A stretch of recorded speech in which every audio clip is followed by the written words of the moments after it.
Salutations, adventurers! Welcome to Roll for Felicity, where we play serialized one-shots in a multitude of systems with assorted players. I'm Taylor, and normally I would say that I am going to be running the game tonight, but it's not me. It's our first ever stream with a guest.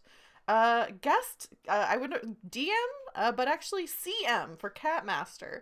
I'm here tonight with, with my friends Josh, Melanie, Jason, and Tyler. And if you are new to the stream, we play, like I said, serialized one-shots. So this is the first ever one that we are doing that is in the Cats universe. We're playing a game called For One Night Only, which Josh will talk about a little bit later when it gets to them. Yeah, I'm trying to think if there's anything else I need to say up front about the stream. I don't think there is. So I'll throw it over to each of the participants tonight to introduce themselves. Starting with our Catmaster, Josh, if you want to introduce yourself. Hello, kittens.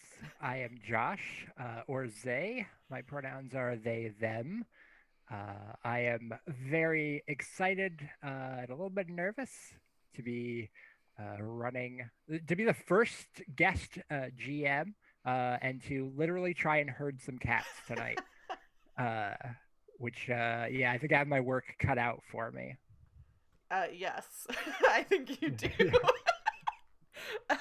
Melanie, do you want to introduce yourself? Sure. Hi, I'm Melanie. Pronouns she, her.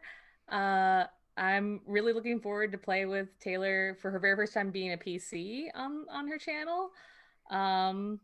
We're not supposed to introduce our cats yet, right? No. Yeah, not quite yet, I don't think. Okay. Hang on to your cats. Don't let it out of the bag just yet. Nice. I'm just mostly what I'm excited about is for this stream to happen and then for me to go back to my normal life where I'm not hearing cats constantly in my head. As soon as I'm alone with my thoughts, I go into another room and I'm like, and I just want it to be done. You can never go back. It'll never be over, yeah. Jason, do you want to introduce yourself? Sure. I'm Jason. We're talking about our experience with cats, right? I love Cats.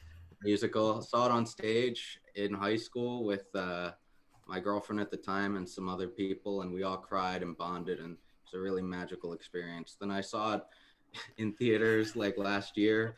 We didn't cry. We laughed. It was still a bonding experience. Just a good time. Love the cats. Very excited to be with these cats here. And yeah, Ty, you want to introduce yourself? Hi, I'm Tyler. He, him pronouns. This is my first time being on stream, so I'm a little nervous, but excited. And I saw Cats, the musical, the movie, which was my first experience with cats, the beginning of 2020, and it changed my life. And I'll never go back to pre-Cats Tyler. You can't. Once you've seen it, you can't go back. Especially, I think, if you see it in theaters. Melanie, I will say, I hope you get a chance to go back to normal life. But I first experienced Cats a little over a year ago, and it's never gone back. This is just how it is now. Yeah, I didn't mention my Cats experience. I had never seen the musical at all up until this week. So Josh and Melanie and I watched the 1998 version on Zoom together, and then today I watched the 2019 version. And I said this off stream. Melanie didn't hear me, but I do think I liked the 2019 version better. I do think. I don't know why you had to tell me. Listen, I knew that this is probably what was going to happen, and I didn't need to be cut like this. Okay. Yeah. Well, I'll let Josh explain a little bit of the rules. I also do have on the overlay this little thing that says For One Night Only, which is moving around. I will try to keep up with like when we're addressing rules and kind of skim over to there so that people watching can kind of see what's up. But yeah, Josh, do you want to tell us about the game that you are going to run for us tonight? Yes. Tonight we are going to be playing a game called For One Night Only. It's a party role-playing game for musical theater fans and people who just can't get enough of cats. It's by Simon Moody. I'm very excited to play. This is actually my first time playing it, but it is. I've read over the rules and it is a very fun-looking game. So yes, tonight the players are all going to be playing various cats competing for the cat that is chosen to be the most worthy cat that will get a chance to ascend to a higher plane of being, possibly be reborn, possibly just die in some sort of sacrifice. It's not clear based on the plot of either version of cats. And I'm going to let them introduce their cats in just a minute. But just to go over some of the brief rules of how it works so that you can all follow along. Their cats get sort of four things. They have three names, a gimmick, they have their stats, and they have some descriptors. So their three names are their familial name, which was given to them by humans, their particular name, which is peculiar yet dignified, and was chosen by another cat or chosen by themselves. This is the main name they will be known by throughout our game. And then they also each have a secret name, which is full of power and only they know. If we're lucky, by the end of the night, we may know some of those names, but it is up to each cat to share that with us. Their gimmicks are something that sort of determines what type of cat they are, and also how they progress throughout the game and get some of the stats they need. This is sort of the class of D&D or other games that have a class. Gimmicks also determine how they gain Cattitude, which is a very important part of the game.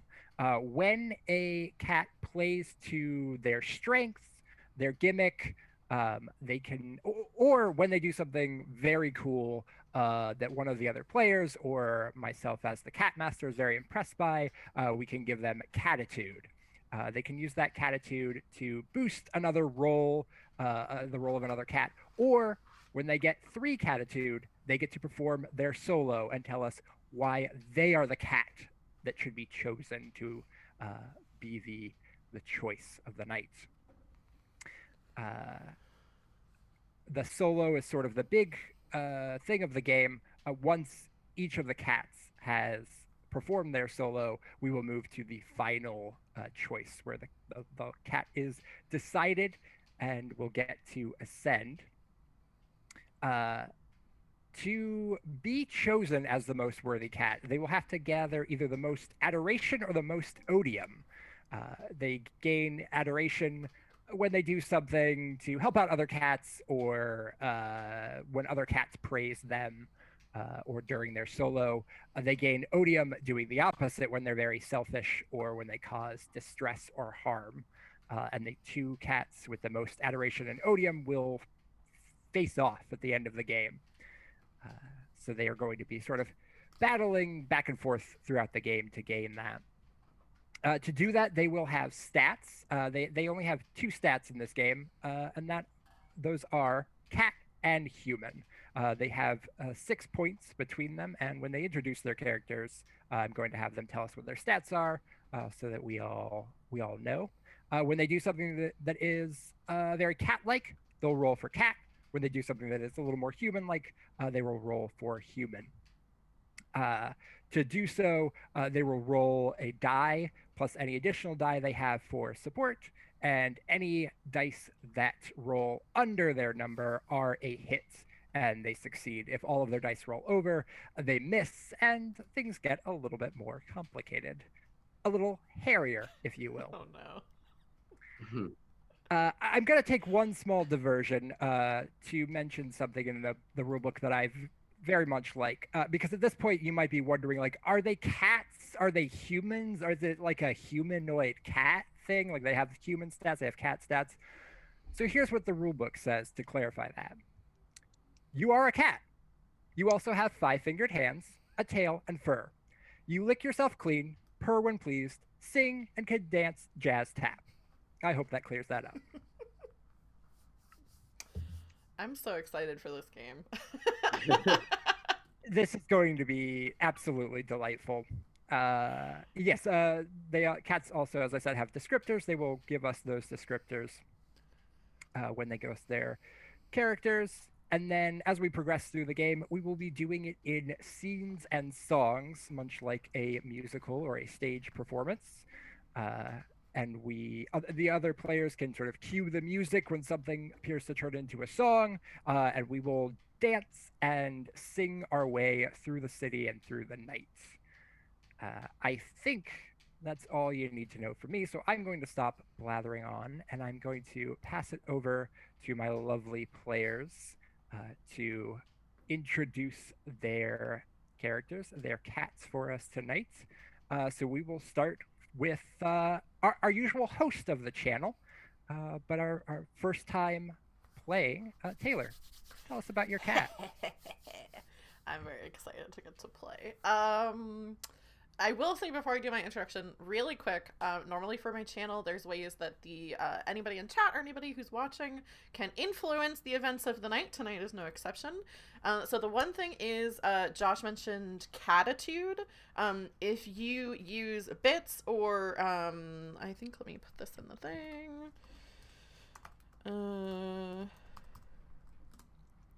Yes. You can tip $1 to $4 or 100 to 400 bits to give a player Cattitude. So just specify who you're giving Cattitude to. And then also you can see on screen it says, do you have a Gumby cat in mind? At the end of the stream, you can use bits or tips to vote on who you think should be the Jellicle choice. I'll explain that a little bit more once it comes up. But the Jellicle choice will come down to 2 cats. With $5 or 500 bits, you can kind of help influence who's more likely to become the Jellicle cat. So I will explain that more when it comes up, but for the first part of the game, if you want to give somebody Cattitude, if you think one of us is being a really good cat or a really bad cat, you can do that. But now I will introduce my cat. I am playing Bumrich, the Wall Street cat. And what do I need to talk about? I need to say my stats, right? And my gimmick. Is that what I'm saying? Yeah, if you want to give us, your cat's gimmick and their stats, and any descriptors that you might have for your cat. Yeah. So my gimmick is generic cat stereotypes, which I picked because I'll just say at the top of the stream, I'm kind of going for the Odium this for this one shot. So if you are a generic cat stereotype, you can act selfishly. You can get Cattitude that way. So I figured that would be kind of good for the Wall Street cat. And my stats are just a 3 and 3. I've got 3 in cat. I've got 3 in human. I'm a mix. And I don't really think. I guess I think I want to be like a tuxedo cat. I think that fits probably the best for what I'm going for. Yeah, that's Bumrich. And I'm a boy cat. I don't think I mentioned that, which is another first. It's my first time ever, I believe, in a tabletop role-playing game not playing a female character. So we'll try it out. A lot of firsts tonight. All right. Firsts. Yeah. Melanie, why don't you tell us about your cat and show us all your cat makeup? Mm-hmm. Wait, show you all my cat makeup? Well, I assume they can see, but yeah, show it off. Yeah. Check it out. I've done 3 attempts at this, and this is what I came down with. I'm playing Scrambledan tonight, the pickpocket cat, who ain't never been loved by nobody. Oh my god. I am my gimmick is relationships to other animals, which allows me to assert control over smaller animals, confront or trick traditional enemies of cats, i.e. dogs, and avoid conflicts with larger animals. Yeah, which I'm sure we'll get into the actual relationships between other animals as we go. My stats are 2 in cat and 4 in human, just because it seemed like pickpocketing would be more of a human stat. I have a little his pronouns are he, him. He has a little kerchief. He's scruffy. He's got that look of like a feral cat that is scruffy but cute, where you want to like help them out and like take care of their mats, but they won't let you near them at all. And he also has 2 decoy buttholes, which I'm sending to the chat right now, based on as before, when Cats 2019 was originally released, they had the cats had buttholes, and they took it out pretty quickly. I strongly but it got disagree me thinking, with that decision. I think they should have left him in. Oh my god. But also it's based on a real life cat that that's my folks' cat, Daniel, who has what my dad refers to as his 2 decoy buttholes, which I've sent to the chat, and I will also post on Twitter. Okay. Lemony Drews. Because it's tough out there, and you gotta keep them guessing, you know? I'm so upset right now. I have no words. I don't know. What else? I don't think there's anything else. That's enough out of you.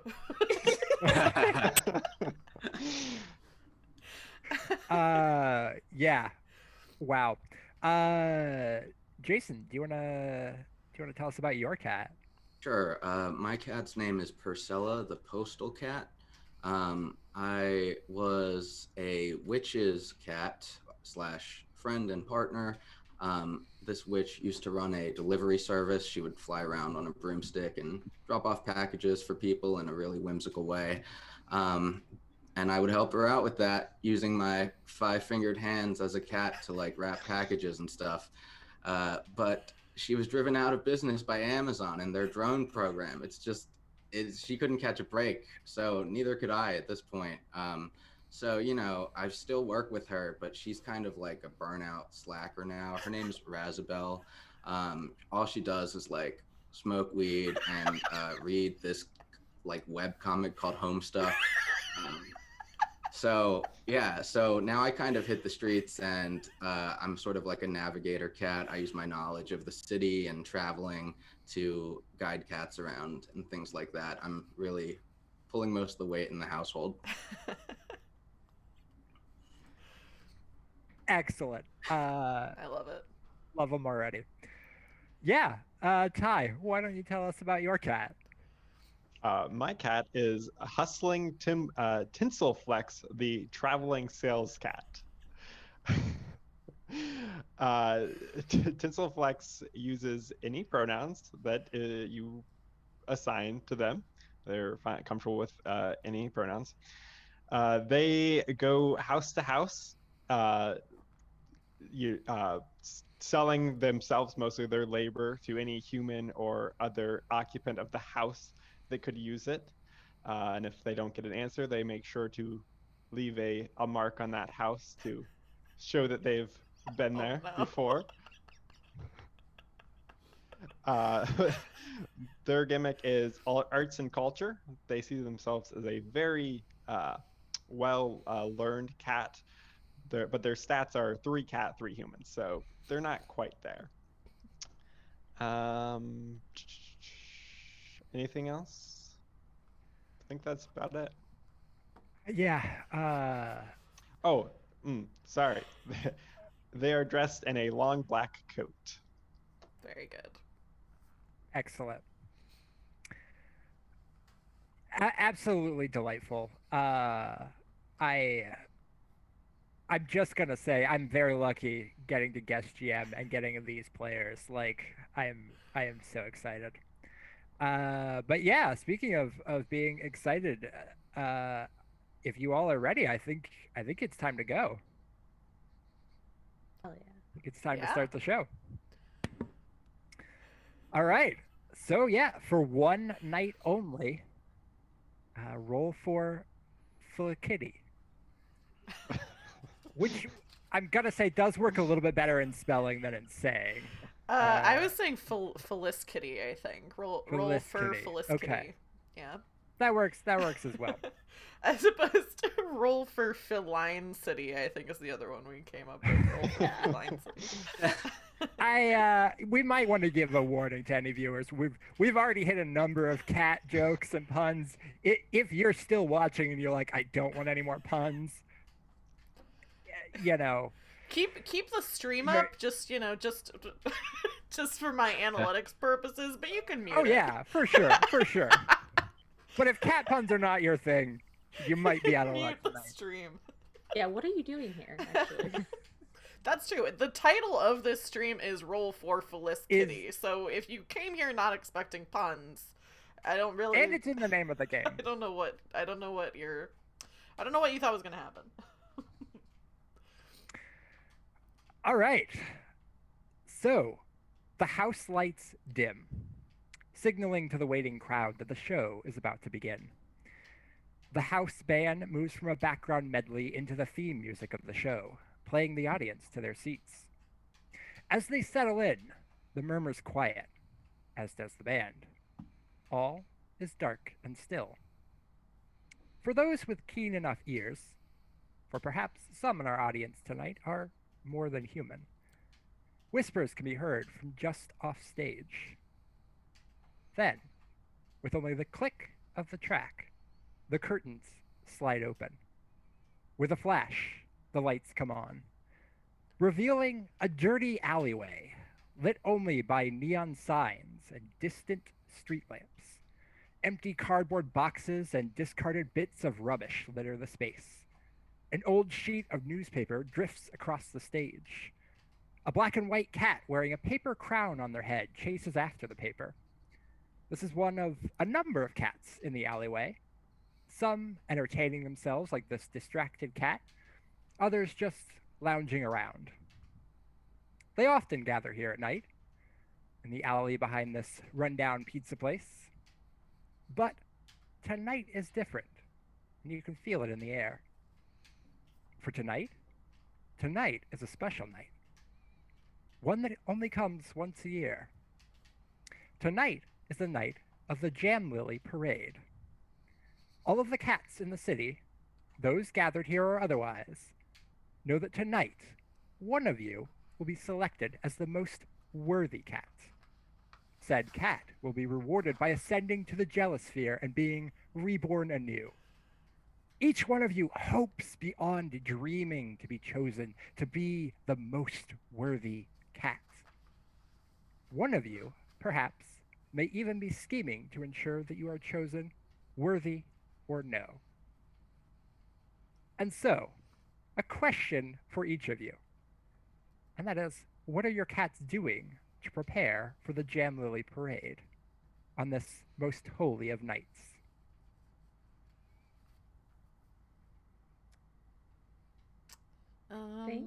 Go ahead, Melanie. I think that Scrambledan is out with his crew pulling a con to get some snacks for the group, and is probably running into, not when you're picking people's pockets, they're not always holding like a bologna sandwich, so you got to pick a lot of pockets. And so it's he's running into, getting money and shiny like coins and bits and stuff. So he's collecting it all to take it to the possums and raccoons who he bestows, all the shiny things to. Excellent. You know what? Let's just go ahead and start with our first roll then. And see how Scrambledan's night is going as far as getting some snacks. So if you want to roll human here. Okay. How many dice do I roll for this? 3? You roll just one. You're trying to roll under equal to or under 3 to get a hit. You do get to add rolls if another cat spends Cattitude, or if it fits your gimmick. So if you think that this like plays into your gimmick, you can argue to get another die to roll. I mean, I think it plays into my gimmick, right? Like if I'm giving like the whole relationship with other animals. Yeah, you know what? I'll give it to you. Yeah, Okay. if you're gonna, we'll see a general roll to see how Scrambledan does getting this food and passing it along. Okay, good, good, good. So if I you had rolled a 6, which is over, and a 3. okay, 3 is just enough. That is a hit. And you get to describe how it's going for Scrambledan. But I think it must with a hit be going pretty well. Yeah, I think he probably found a Rolex, which with the sizing of how Cats is probably like too big. Like he looks so small compared to this Rolex, and so like kind of has it slung over a shoulder as he's like taking it down to the possums. Um, and on his way to do that, finds a trash can full of like thrown out tuna. Oh gosh, what's it called for tuna sandwiches? You know, like the mashed up stuff. Just tuna, right? Yeah, Finds that canned tuna. for the rest of the crew because he's big into mutual aid. Yeah, excellent. Scrambledan is sort of strolling through the city, dodging all the humans. This big Rolex and cans of tuna. I think his the kind of music that's accompanying this is probably very brassy and like upbeat as he's walking along. A lot of wah There's like a big tuba or something in a dangerous spot where it looks like real, like the music gets cut dark for a second because there's like a human who almost sees you, and then it like, yeah, you you like hide, the human leaves, and you just like stroll back out, and the music goes back to this jaunty little tune. What about the rest of you? I think to contrast because Scrambledan just mentioned mutual aid, which very much goes against my ethos. I think I'm in like some kind of like behind some kind of like office building. And you know how sometimes people give their cats like iPads and have like a game up on it with little like fish, like a little fish pond thing. I think I'm kind of like looking at an iPad and like batting at things on the iPad, and I slick my hair back, and and I something comes up on the iPad and I swat at the notification, and I say, "Oh, it looks like tuna sales are up. That's good for me." And I'm look around to make sure that nobody else heard, and I send out a little message that to my broker that says offload some tuna and buy something else. Jason actually does buy stocks, so I know anytime I say something with stocks, it is not going to be anything like what it's supposed to be. No, that's exactly right. You're offloading tuna. That's crucial. Offload some tuna. I think I say offload some tuna, and get me some of that GameStop stock. No, Bumrich, no. Bumrich is a Wall Street cat. We don't know if Bumrich is a good Wall Street cat. Yeah, that's true. I have to think I have a little bit of a disadvantage, but yeah, that's what Bumrich is up to. Yeah, I think as Bumrich is making these late night deals, another notification pops up on your iPad, which is from your calendar app, saying that tonight is the night of the Jamlilly Parade. And I don't know how Bumrich feels about that. All my plans are going to need to be coming into fruition.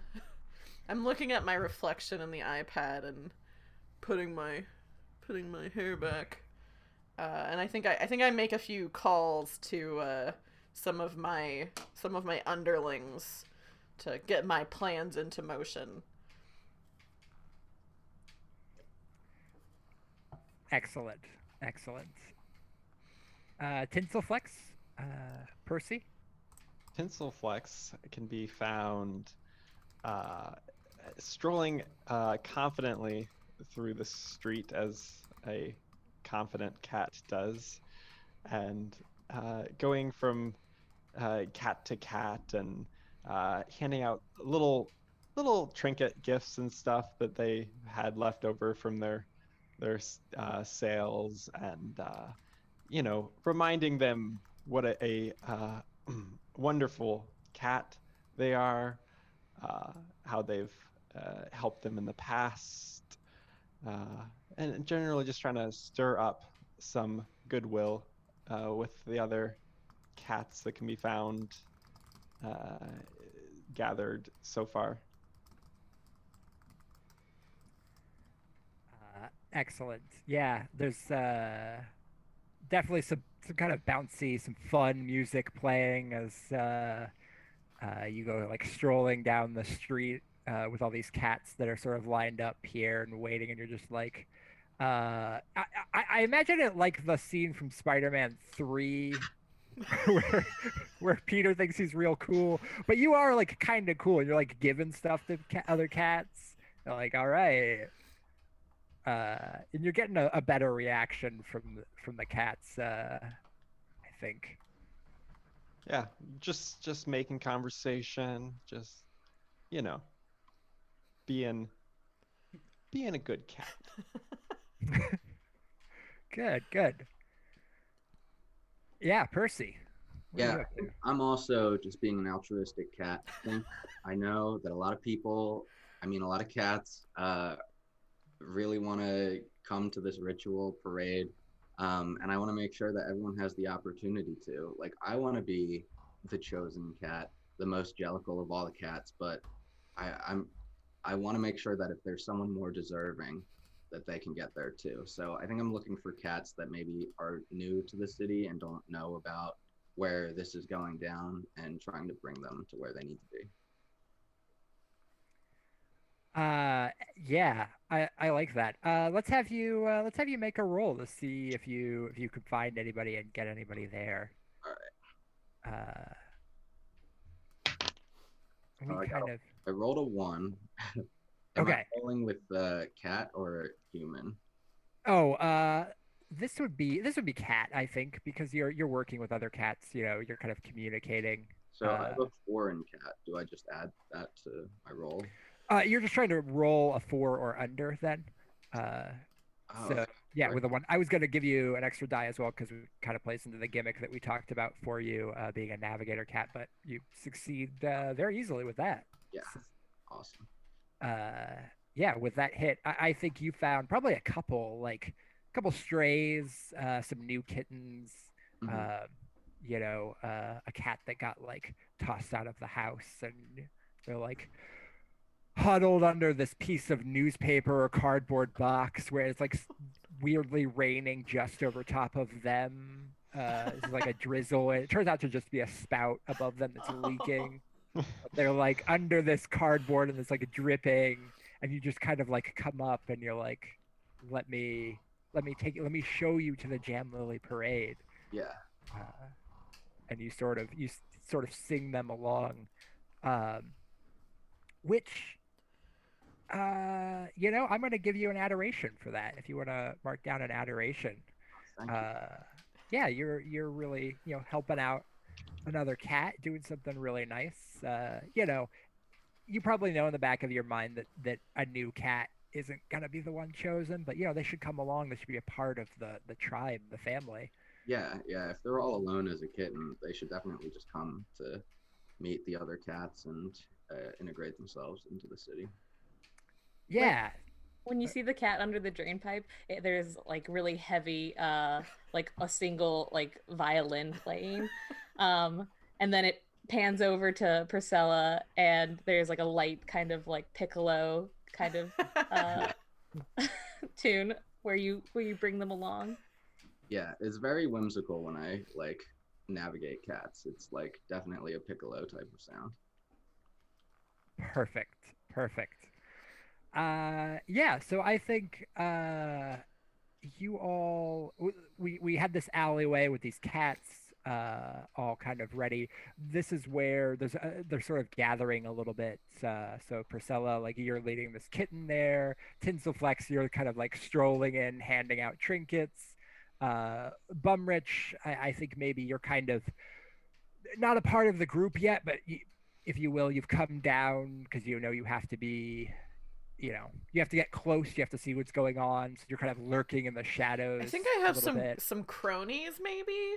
Okay. Some other little, because I'm thinking of McCavity has like, a bunch of other like evil cats that are kind of around McCavity that are lower. I think I have some other like.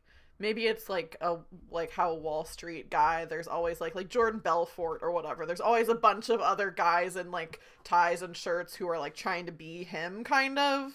So I think I'm off away from a lot of the other cats, but I have some cats around me that are kind of sucking up to me. And Scrambledan, I think you're like you're nearby, like you're maybe meeting on a rooftop with some raccoons to pass along some food, so you kind of have like a good cat's eye view of what is going on.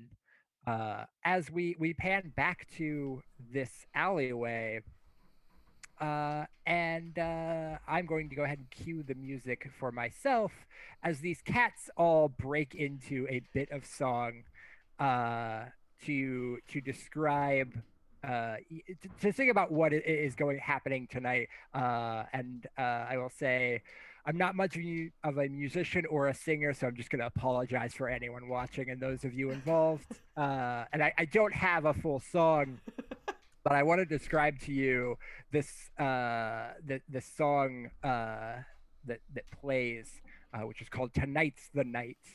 And it kind of like starts out very slow, sort of like creeping beats, as these cats sort of like start whispering together with this "Tonight's the night, tonight's the night, tonight's the night," and they build up into "Tonight's the night of the Jamlilly Parade."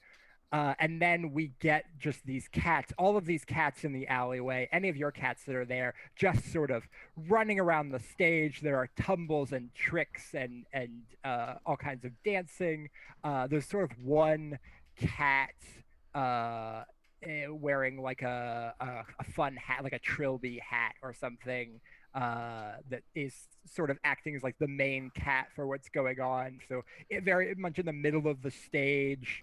Like directing these other cats around as they sing, "Tonight's the night, come and show us who you are." The chorus, another "Tonight's the night," and a tiny little kitten like hops up on a box and does a little pose and is like, "Gonna show him I'm a star." And they sing this song. Any of you that are there can also jump in and participate with this song as well. As these cats are very much getting excited and singing about what you already know, which is that tonight is the night of the Jamlilly Parade, and once you all come together, you will one of you will be chosen by the leader of the group to be the most worthy cat who will ascend to the Jealosphere. So again, the chorus keeps repeating this: "Tonight's the night when the Jamlillies come out to play. Tonight's the night, every tom and house cat and stray." And we just get all of these cats just bouncing around the stage. Okay, there has to be a cat that comes out like after you say the stray, and then this really sad cat comes out and says, "Tonight's the night. I wish I weren't Spade." Yes.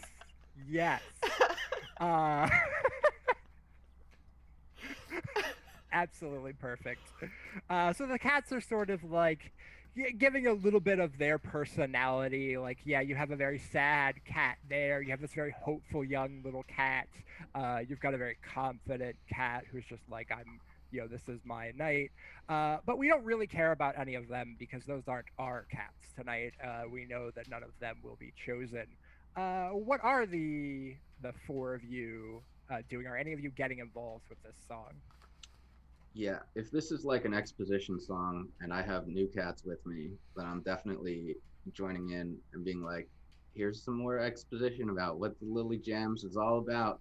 And I think I'm pointing at, like, because I probably know a lot of the cats, so I'm like, that's where Scrambledan lives. He's really great. That's where Tinselflex works. They're really great too. That's Bumrich. Don't talk to him. Just don't talk. Yeah, Purcilla has this small like group of kittens that you've gathered around, and like the song, you'll have the chorus going, and then it'll like we'll hear the big "Tonight's the night," and we'll cut back to you like pointing out cats, like, "Oh, that's a bad one. Watch out for that one. That's that cat." Very. I think I kind of strut. You know how like in like when kids do like dance things where there's always like the like two boys that are in dance like do the hook the suspenders thing and walk out. I think I walk out like that, and there's some other of my underlings that are doing like tumbling kind of things, like, and I come out and I say, my litter box is made of gold. I bought a house when I was only 26 years old. I just kind of strut through. It plays like you're like counter to the music. Like Bumrich plays to their own tune, and the rest of the songs are singing one song, and you're kind of like striding in and trying to do your thing, and it's sort of like clashing with it a little bit. Yeah, absolutely. I think it's a trumpety. If we're picking like instruments that are kind of our motifs, where Purcilla is like piccolo-ish, I think mine's definitely like the trumpet. I think Scrambledan from the roof slides down like a gutter or a rain pipe, and like clicks his heels, and then joins goes under Bumrich's arm, like kind of links arms with him, and is like, "Won't you reconsider mutual aid, sir? It's time for the Jamlilly Parade, sir." And then he like kind of twirls you around, and then goes off to other people and starts jigging with them. Perfect. Very good. Yeah, Tinselflex, are you getting involved? I don't have anything off the top of my head that I can throw in there. So a dance move? Do you have a dance move in mind? Yeah, is Tinselflex a dancer? Not really. Not too much of a dancer. Very confident moves, but kind of slow, mostly upright dancing. I have one pitch for you, and that's totally up to you. But Tinselflex does feel a little bit like a tap dancer. I was gonna say that too. Yeah. I feel like tap would fit Tinselflex. Yeah, we could throw. He could be doing some tap. But I think mostly, yeah, they're just like being like singing is just like solid backing. Yeah. Vocals. Is Tinselflex doing the thing where like you're on stage and you're like going around and you have like your stage business, so you're like going like watermelon, watermelon, watermelon, water, like just like going to the other cats and like pretending to be talking to them? Oh yeah, definitely. Continuing to hand out things like milk rings and hair bands, just common cat trinkets. All the things that cats love. Yeah. Near the end, like, is kind of up on an elevated position, like throwing things down to the other cats. Yeah. Go ahead and take an adoration for that, I think, in that you are very much giving something to the other cats. I think there's maybe a bit of a like this song is also introducing the major competitors, the players for the cats, and I think Purcilla and Tinselflex. So you've got a little support, in this crowd. Like there's a couple lines tossed your way, like I think it could be them. Purcilla always shows us the way. Yeah. So you get this song that just keeps like building. The music getting louder and faster. Like at some point, like all of the cats just sort of do tumbling across the stage. And then one last big "Tonight's the night," and like all of the cats involved. It's held long. Yeah, there's plenty of jazz hands. They hold the last word, and then like you get that pause. The song ends. Pause. There's a moment there.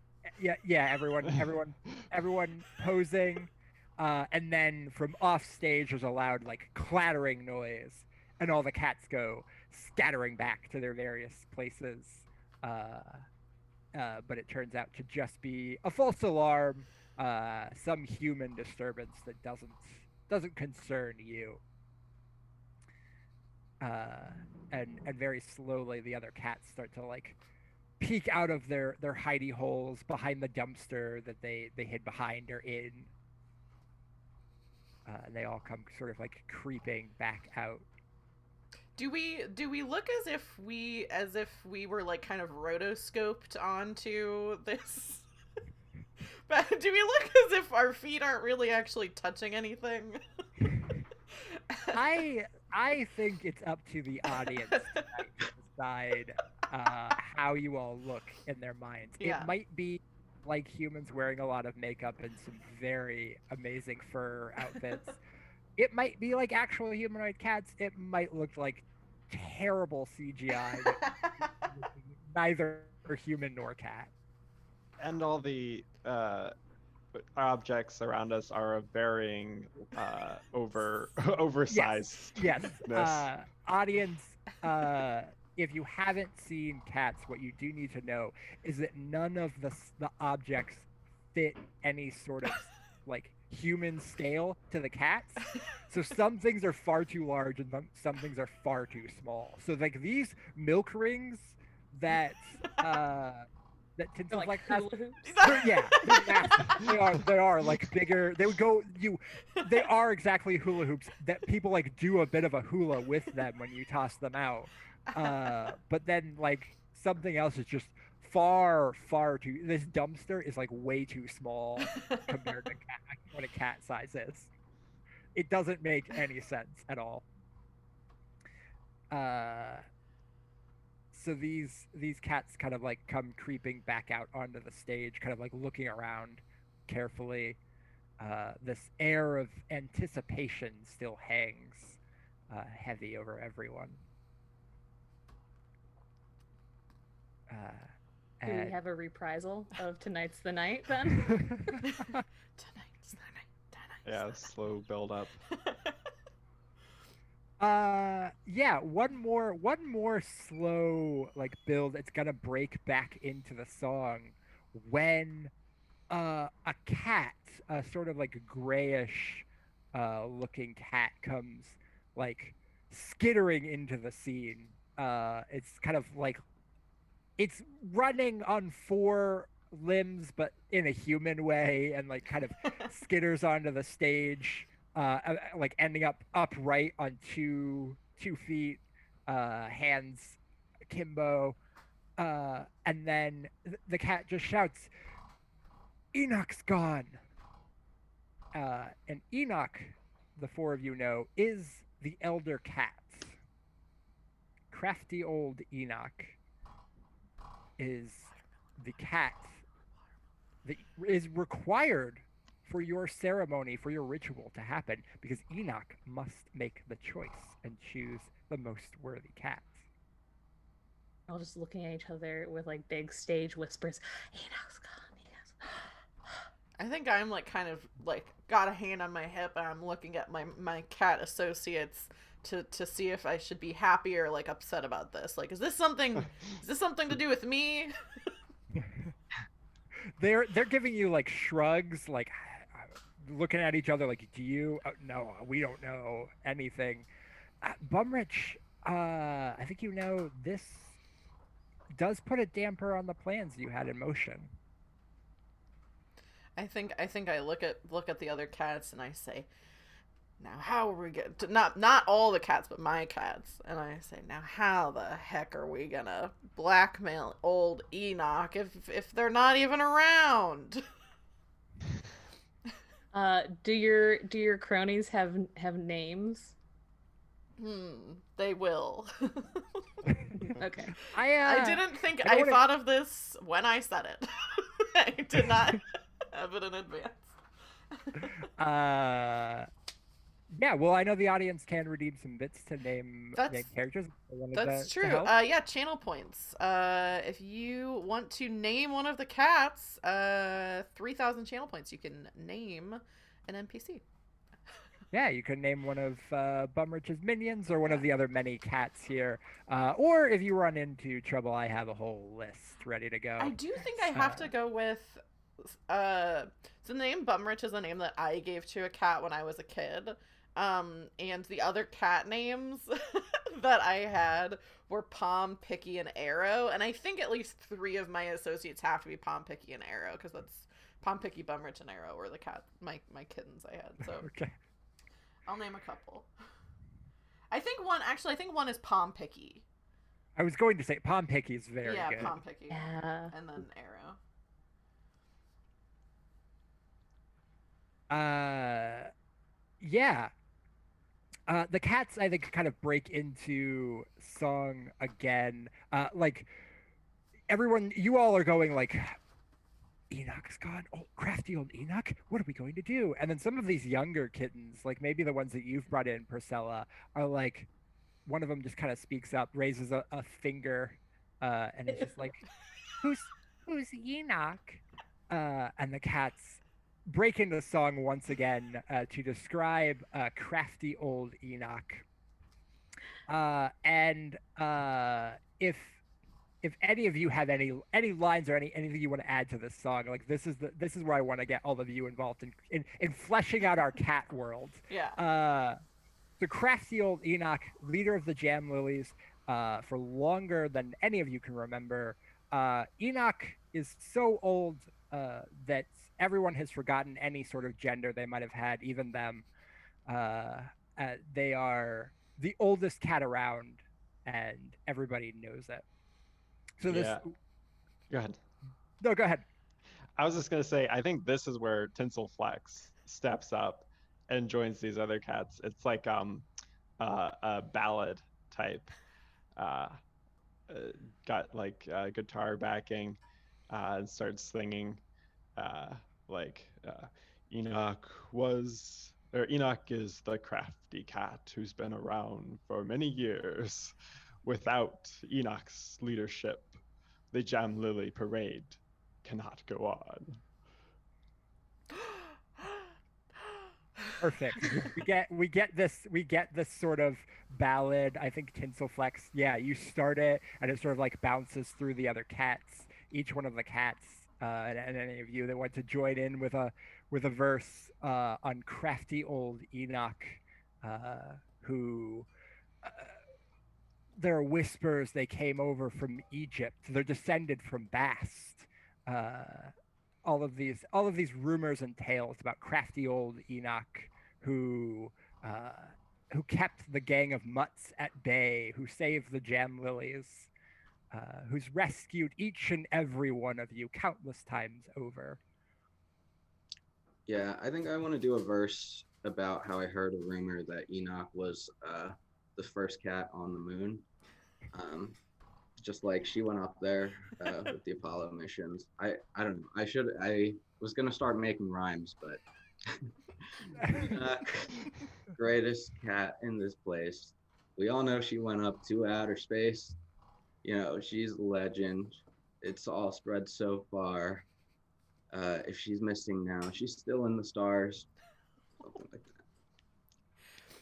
Beautiful. I think I have a verse where I come out and I say, I'm not that impressed with old Enoch. They say Enoch's crafty. They couldn't fight their way out of an old crusty sock.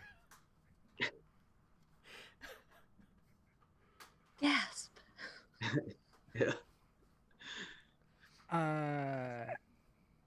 Yeah. Yeah. Bumrich.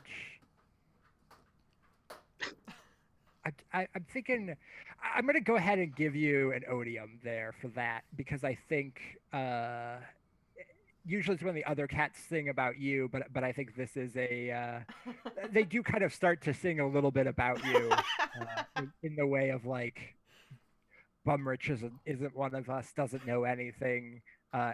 Enoch is the greatest battle master we've ever had, singing tales of their past glories. As we get, go ahead. All I gotta say is if Enoch's so great at fighting, then how did they manage to disappear?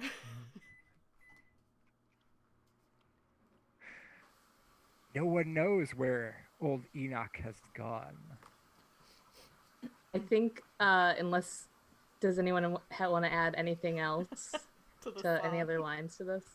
Because I think this would transition into a song titled "Bet It Was Bumrich." Yeah, I like that. So we get this ballad singing about Enoch. The music dies for just a moment, and then someone, is it Scrambledan? Yeah, sure. He'll start talking about it. But it was Bumrich. You know, I bet it was Bumrich. Always with his coins. I think he had some things in mind for Enoch, this Jamlilly Parade, trying to get to the Jamsphere. Nothing's gonna rhyme. I'm so sorry. I can't. My brain is Jamlilly.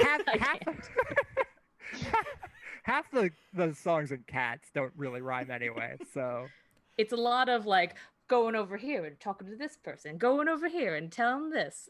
It's just a lot of like talking about the horrible things I've seen Bumrich do. I keep like really mugging to the audience. Like I'll like kind of look to the side, and then when I hear my name, I turn villainously.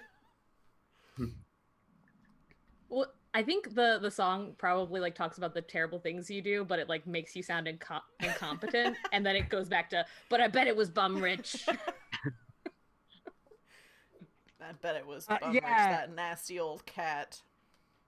There are some lines of like Bumrich, I think, like foreclosing on someone's house. Oh yeah. This bankrupting other cats, and Bumrich is like, it was me. I'm imagining this is the song from Muppet Christmas Carol where they're introducing Michael Caine, where it's just him like, hello Mr. Skinflint, hello Mr. whatever. That's what's happening right now. That's a good one. I thought for a second you were talking about that Muppet movie that Jason Segel did, where it's the evil dude being like, I'm Tex Richmond. No, that will be my song. But yeah, I think if it's a bet it was Bumrich, that's the kind of thing it is. If they gave a prize for being mean, the winner would be him. That kind of thing. Nice. Take another odium. The other cats sang about how terrible you are. I'm a terrible cat. So Bumrich really going hard for the odium pretty quick. But yeah, we get these couple of songs, this ballad, and then this song about I bet it was Bumrich. Does Bumrich take credit? Yeah, I think I don't take credit, but I don't like say it wasn't me. Like, it's just one of those things where I'm just like being kind of coy about it.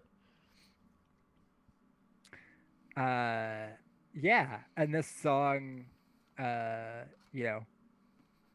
fizzles down. Bet it one last final, but I bet it was Bumrich. And then you're once again left with all of the cats kind of staring around at each other and just saying, what are we gonna do? Well, Bumrich, was it you? Who, me? It couldn't have been me. Listen, everyone. I know you all want to rush straight to saying it was Bumrich, but I had another plan in mind this evening. As much as I hate to say it, I have no love for the old cat, but I think we need to track down Old Enoch so that my plans can go according to plan. Oh, what are your plans? That's for me to know and you to find out. Why are you telling us that?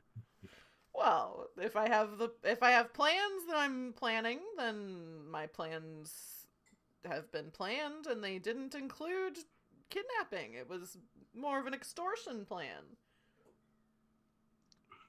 Classic Bumrich. We'll deal with that later. You're right, Scrambledan. We gotta find Enoch. Purcilla, we have to assemble a team, a task force, to find Enoch. I agree. I feel like we should bring in Tinselflex, or maybe just keep an eye on Bumrich over here. We just kind of side-eye Bumrich. I'm Well, licking my fur. If it wasn't Bumrich, I think that we should have them along, keep him close by, in case he tries anything. That's a good idea. I go where I want, but lucky for you cats, I want to find Enoch too. Yeah, this sort of leaderish narrator cat from before, the one with the little trilby, his name is Pembroke, and Pembroke kind of is like speaking to all the cats. Is like, yes, we must go out and find Enoch. We spread out. We scour the city. It has to be tonight. We must find Enoch before the dawn. I think then there's probably like a dance number of us assembling, like getting like gear together, like very, very that the cockroach scene with the cockroach soldiers, but just like outfitting different cats with like one has a fork that's like as big as them, kind of like slung over their shoulder.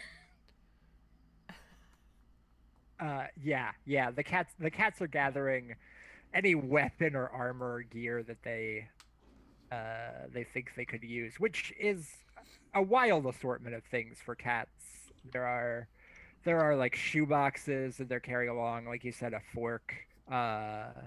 There's another cat with like a watch. I know you gave or do you still have the Rolex, Scrambledan? I gave it to Gave it away. a raccoon. But yeah, we've got a cat like covered in bracelets, I think, and like some jewelry just strung about, rings like on their arms somehow, like shoulder pads almost, and the cats assemble or sort of like start to form into these groups that are going to head out. There's like this steady drum beat going as you all are getting ready. Can I try some choreography to try to do something nasty during this dance number? Like we're doing yes, a chorus please. line and you're just like trying to trip people. No, I think what I'm trying to do, so I'm imagining that it's like there's some cats that have like all of this, like all these weapons and things that they're passing. So it's like a line of cats coming through getting handed weapons. And I think Bumrich is like trying to like go through a line, like cut into the line and like get multiple weapons. So like cutting into Just like one line and circling trying to get like like and then just like kind of going into another line. And so I want to try to roll to see if it succeeds or not. The choreography. Yes. We'll see how well this goes. Go ahead and roll, and you're hitting your gimmick here because you are acting pretty selfishly. I am behaving selfishly. Yes, that's true. So yeah, you can take a gimmick here, I think. Cool. I'll roll 2d6, and both of my stats are 3s, so I'm just trying to get lower than a 3. I got a 6 and a 4. Oh no. So with no hits, uh yeah, Bumrich is trying this, and you're like trying to like push your way into a line, and like the cats just sort of like glare at you and like bunch up closer together, and you kind of have to like spin out Mm-hmm. and you just sort of like roll into another line where you try to like you get in line and you grab one weapon, and then with your other paw you try to grab another, and like right as your hand comes down, another cat just like grabs it and slides it away. I Uh, spin to like get to the front of another line, and I just turn and there's like a cat paw like right boops me in the nose. yeah, Pembroke is just like, Yeah. I'm being turned away at uh, every corner. I think it's up to you, but since it's a failed roll, do you think I just don't get any weapons? yeah, I'm gonna say since you failed, because that will make things more difficult. You end up with like no gear. But I am going to give you a Cattitude, because you acted very selfishly. Perfect. That's what I'm up to Uh, during that dance sequence. Perfect. And Scrambledan, I'm going to give you a Cattitude as well, for your inventing the Bet It Was Bumrich Yeah. song. Uh, so you will grab one as well. Uh, Tinselflex is using their knowledge of household items and stuff to help fashion better equipment for the other cats. uh, yeah, great. You probably have some things you could give away. Uh, Yeah, well, I'm thinking potentially we broke into, well, not broken, but there was an open window somewhere that we entered into a house or something and started scrounging around for, all the good items. yeah, you're helping equip these cats. Try to gain some goodwill. And then these groups sort of assemble, grab their gear, and then sort of like the drum beat marches them off in different directions across the stage. Uh, and your group is one of the last groups, and you start to like march off, uh, and then Purcilla, you feel like a little tug on your tail behind you, uh, and it's one of the little kittens that you had rescued, and just like they look up at you and like, uh, uh, Enoch, they're the big cat. I I think I saw them by the museum earlier today. Oh, really? What time? What were they doing? Uh, yeah, cat things. They were Oh, lounging. right. Of course. Enoch does that, as we all do. Um, yeah, were they by themselves? They were alone. Okay, lounging alone at the museum. Okay, that's a vibe. Let's go. I will tell everyone um, what this kitten has told me. And I say, I know the way to the museum, and I can get us there the fastest. Perfect. Zay, what's this little cat's name? Oh, I think this cat. They have their human given name, but they've just learned about their Jamlilly name, their particular name that is theirs, and they're I think still formulating it. Mhm. Inside they don't really want to verbalize it, but right now they're leaning towards Bumpletum. Little Tom? I like it. It's pretty good. Yeah, so they're just kind of like whispering it to themselves, as they sort of follow along. Bumpletum. Uh, yeah, and I think that wraps our scene at the uh, our alleyway, our opening scene, and Purcilla is going to try and lead us to the museum as quickly as possible, I think. All right. So go ahead and roll. I'm going to give you 2 dice, I think, because your gimmick is the magic and the occult, but we're also using a sort of navigator cat here. Yeah, so I'll use some magic. I think my magic is kind of, I might not have like magical powers the way my witch does, but I probably look at the stars and like do astrology stuff, but also use it to navigate. Oh my gosh. Perfect. So I got a 2 and a 4 on the dice. Okay, which should be hit. You'd be rolling cat here. Sorry. So yeah, your cat is 3 or My 4. cat's 4. 4. Oh, so you hit. So you on succeed both. twice, right? Yeah. Cool. Yeah. Unfortunately, as long as 1 hits you, you succeed. There's no real bonus from Multiple successes. succeeding multiple successes, but you don't fail. So yes, Purcilla, why don't you show us? I imagine it's probably a little bit of a song as you lead the other cats. The quickest way to museum. Yeah, I get everyone to like, well, it's like we're all kind of traveling with them as like a pack behind me, and this is when I feel most confident, is when I'm guiding like any one cat. To have all of the lily jams here, it's just like, wow, I'm feeling like a real big shot right now. And then as we're traveling through, the choreography is like sometimes we're going over like wooden planks across rooftops and stuff, so like suddenly it's single file, sort of like a following the leader from Peter Pan vibe. And I think I'm also just doing a tour guide kind of thing, walking tour, because I probably followed like an actual human tour guide once and then thought I could do it too, and so I'm doing it. I'm like, that place has the best salami, you can steal it out of the dumpster. Like this spot over here, this is a movie theater, that's where you can see movies, and and then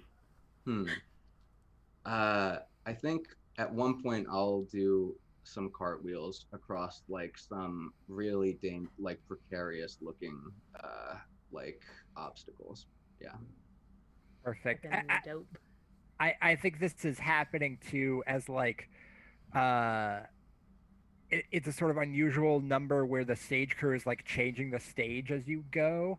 So like bits being moved across that creates the sense of movement as you go across this stage. So you actually like on stage go up on this like tall plank that they've got set up, so you just like walk up these stairs as they're moving, and you just sort of like do a cartwheel across it and then like skitter down the steps on the other side, very jauntily, all the while you're like, over there's a famous hotel, and you probably like know some of the important human landmarks, but I imagine like names or why they're important are maybe a little you're like, oh yeah, that's it's a hotel, it's important, sort of thing.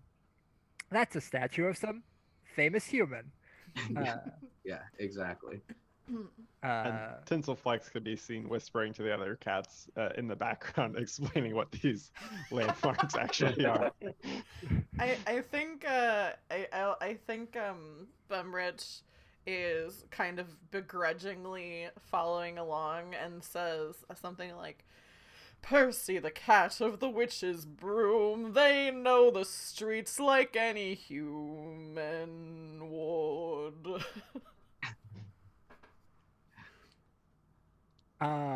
Perfect. Yeah, Priscilla, take a Cattitude for your Nice. for leading these Oh, cats cats across. And I think it's not a full song, but Bumrich, if you're maybe not praising Priscilla, but in your way, Yeah. doing a little bit. That's about as strong as anyone's gonna get. That's Adoration my thought. from That's about as good as it gets. So yeah, go ahead and take an adoration, Purcilla, or an adoration, because the other cats are singing about how good you are. Yeah, and then eventually, like your song ends as you do like a sort of pose with behind you this big, fancy natural history museum that is already closed up for the night, but very clearly has some human movement around. And your first task, if you're going to look inside the museum, would be to get in because there's no sign of Enoch here outside.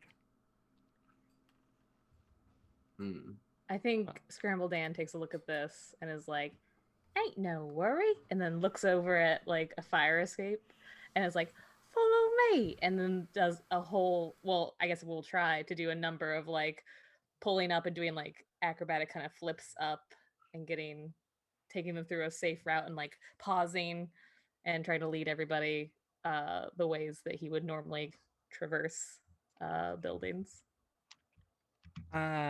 Yeah, perfect. Go ahead and roll human.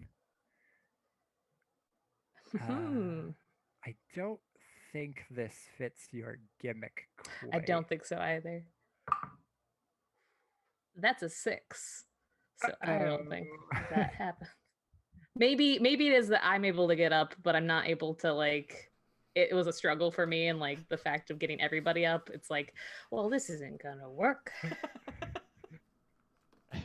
Tinselflex is at the bottom, just watching, like, because I'm assuming they know, like they try to be a well-learned cat, so they're familiar with the museum. They've probably been inside before, so like I'm thinking maybe at least I think they know a better way inside than up the fire escape. So they're watching and like, well, I could show you a better way, and then the struggle that going up the fire escape would be. Scrambledan takes off his cap and just kind of tosses it on the ground, like real discouraged. Yeah, Scrambledan, I like that. You do manage to climb up this fire escape, but it is like in your mind, you're like, this is going to be elegant and excellent. And then you're like climbing up, and there's a lot of like, yeah. And the other cats are kind of like, I imagine Bumrich is just like, I'm not even going to, that is beneath me. Yeah, I want to pitch an idea for the music as Scrambledan is trying to get up. In Sweeney Todd, that one song where she's singing and she's using the kisses as like the da da da da da Mr. and doing the kisses like to punctuate. I think it's a song like that as Scrambledan is climbing up, but instead of the kisses punctuating, it's like oofs and like kind of like falling or like ooh, ow, like kind of things. Ooh, my pride. Yeah. Yeah, I think I'm singing about Scrambledan being like the cleverest, like most dexterous cat. Like Scrambledan's been running these streets forever, and then like every time I finish a line that's very like high praise, that's when he's falling and hitting things. Yes, I love like both of those. So it is like Purcilla singing this like probably back turned, so you're like Scrambledan, turn to the other cats, and you're like Scrambledan, and you're like singing the cleverest cat around, and like and then every line is like punctuated with this like oof. Stand up too quickly, knock my head on a pipe. Yes. Yeah, the fire escape I think has to be like the big set piece that's kind of in the back a little bit. So Scrambledan is like very tiny, like way back, not backstage, but way like that way to upstage. Purcilla's in the foreground, right? Yeah, the front of the stage.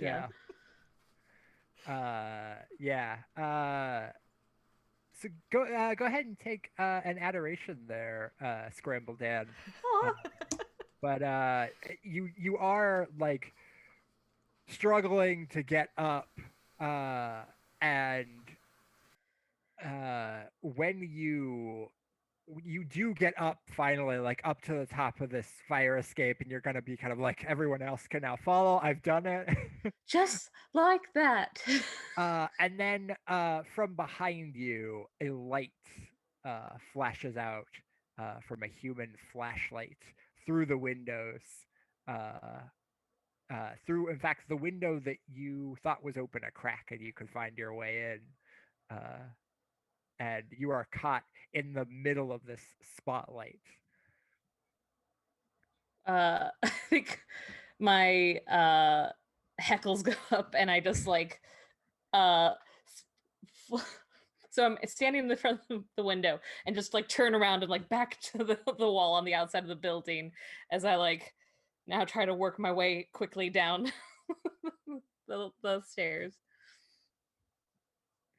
Yeah, Scrambledan is gonna try and get back down. Does anyone want to try and help them find a way down, or Heard his name, Scrambly as hell. Scrambledan is gonna scramble down.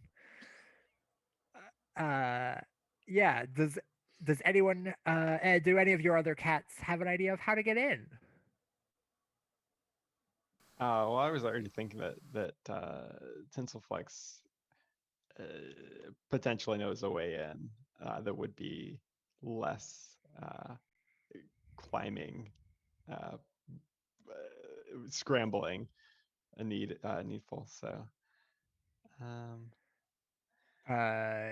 yeah. Do you have a thought on what that is? not really.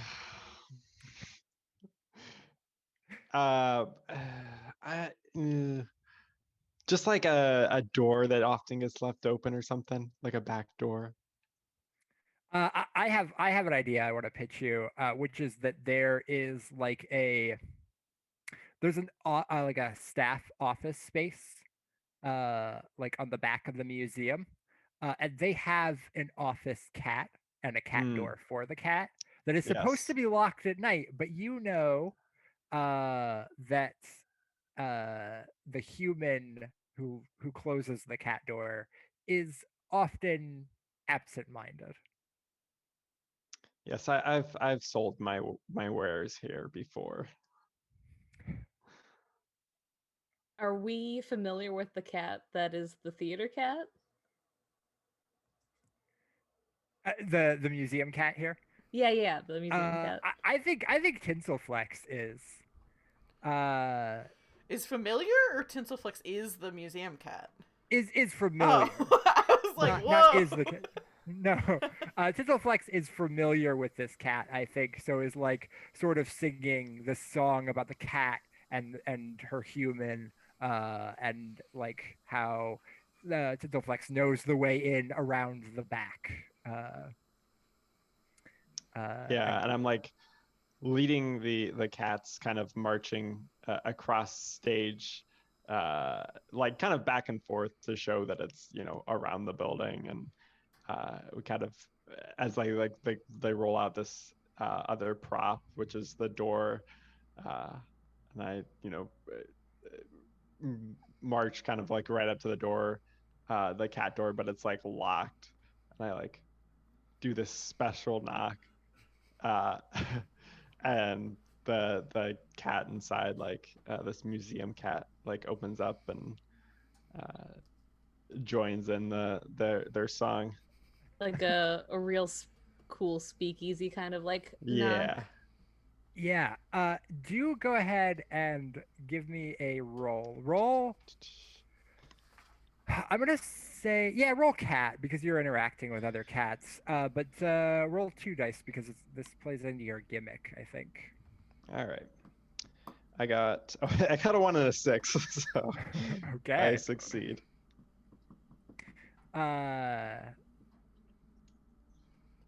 Yeah. Go ahead and take a Cattitude, I think, for playing to your gimmick too, connecting with some arts and culture and sort of giving a bit of an inspiring performance to like Scrambledan has maybe lost a little bit of confidence from the rest of the group, and you're kind of like, oh, I know the way. Let me tell you about my friend, and you launch into this song about the museum cat who lounges around and they're lazy human who can't remember how to do anything, and you do this little stroll across the, you know, the music is playing, and you get to like this cat door, and maybe one of the other cats tries it, like Bumrich or Purcilla like tries to lift the door and they like, can't get in, and you just kind of like lean back against it and sort of rap on it with the back of your paw, and you're singing this song about the museum cat, and like right as you get to the chorus, like it pops open and this cat, uh, this older cat named Hypnosimum, pops her head out, and sort of like jumps in singing the chorus of her song. What's the vibe of this song? Is it like slinky and like jazzy? Is it what are we thinking? This is Tinselflex's song they're singing here. Yeah. Yeah. I'm thinking, yeah, kind of jazzy, probably. I Yeah. Well, I mean, you mentioned the speakeasy, so something that would be kind of like that 1920s, like swingy kind of swing jazz. Ooh, swing.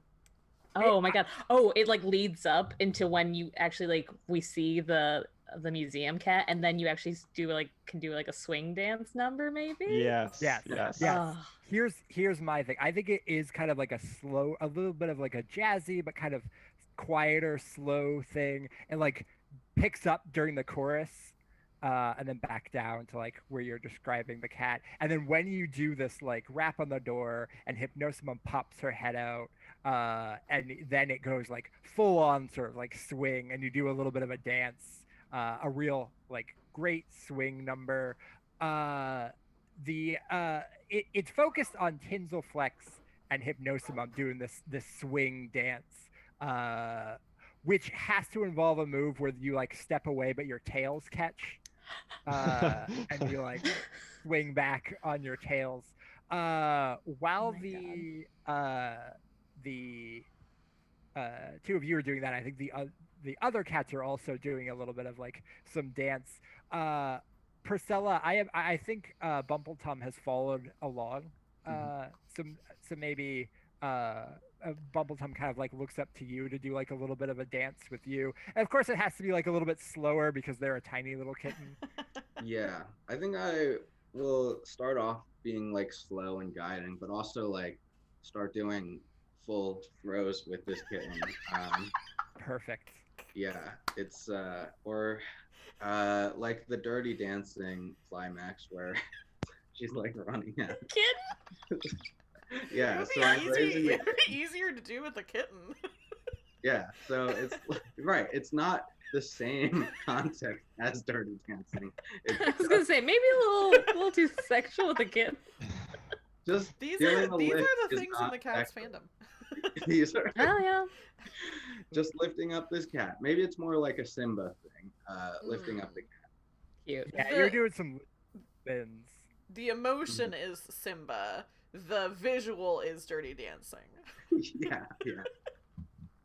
Yeah, you're doing this real like these cool moves, like picking this cat up, spinning her around, Swinging them around the waist like they do in like some swing dances and stuff, where you swing between your legs and back up. Very easy to move this tiny little kitten around. Which does leave Bumrich and Scrambledan, sort of like I know the two of you at least have to like look at like realize the other cats are dancing and like look at each other, but I don't know if the two of you. I'm full on dancing and like by myself and like trying to get Bumrich joining me. I think I have an idea for Bumrich. Are my minions still around, or is it just us here?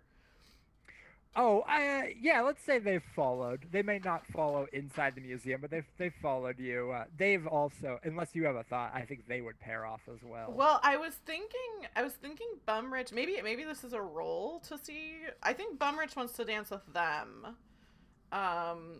because I have an idea. I have an idea in mind, but I think maybe a role to determine if it goes how I want it to or not. I think in this case, just for describing this dance, I'll just let you like this. I think it becomes clear in this dance scene that like part of Bumrich's like allure of like being able to bring like get these other cats to like be at his beck and call is that he's very flirtatious with them. So it's like again it's the Jordan Belfort, but like instead of like Bumrich is like not only the mentor of these other cats, but also like the I don't know, the paramour kind of. So I think Bumrich like kind of sprays himself with some cologne and kind of like does this thing where he's like kind of dancing with both of them. And again, it's like the thing in swing dancing where sometimes one person in the swing dance is like their dance is very minimal and they're mostly like spinning the other people around. So I think that's kind of what Bumrich is doing, is like kind of going back and forth and like pitting these two like Pompicky and Arrow like against each other and being like, oh, I'm gonna pay more attention to this one now. Like I think that's Bumrich's dance.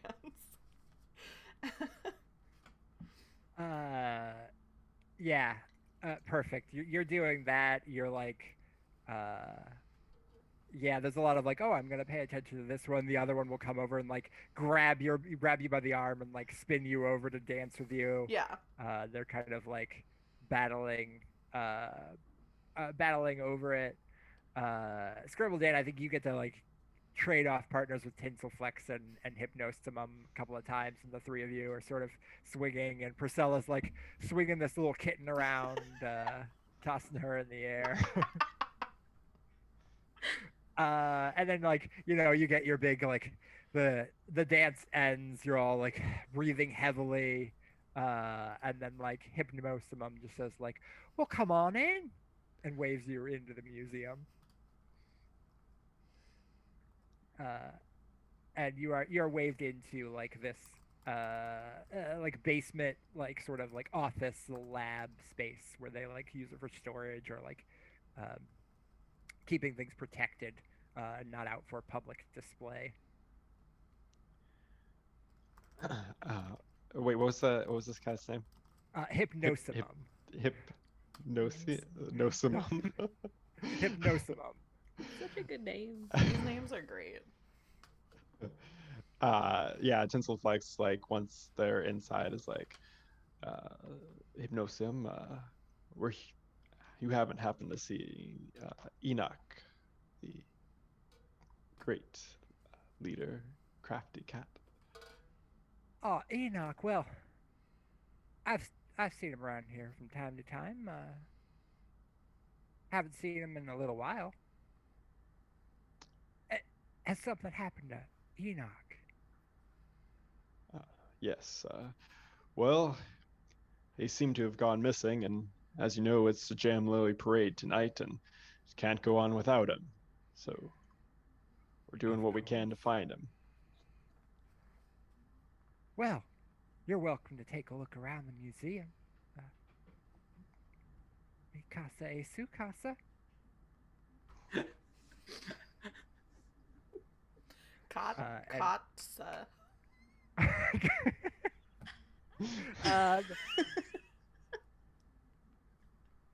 Mi katsa e su katsa.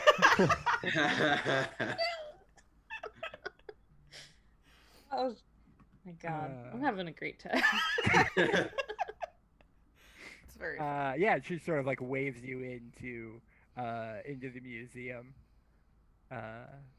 But I think is more interested in sort of like pacing back to her soft bed that she's got set up in a corner. She's got a pretty good gig going in the museum. Can come and go as she pleases. Bunch of humans don't pay too much attention, but give her food. So nice. Love that life. Yeah, and it is now up to all of you. Where you're gonna go search? What does it look like to check the museum? I am gonna look for. I want to go to like the Egyptian section because you said that one of the rumors was that she was a descendant of Bast from Egypt. So I want to go there. I want to look at like any sphinxes they have and any like cat idols they might have had, and check it out. And I'm bringing Bumbletum with me.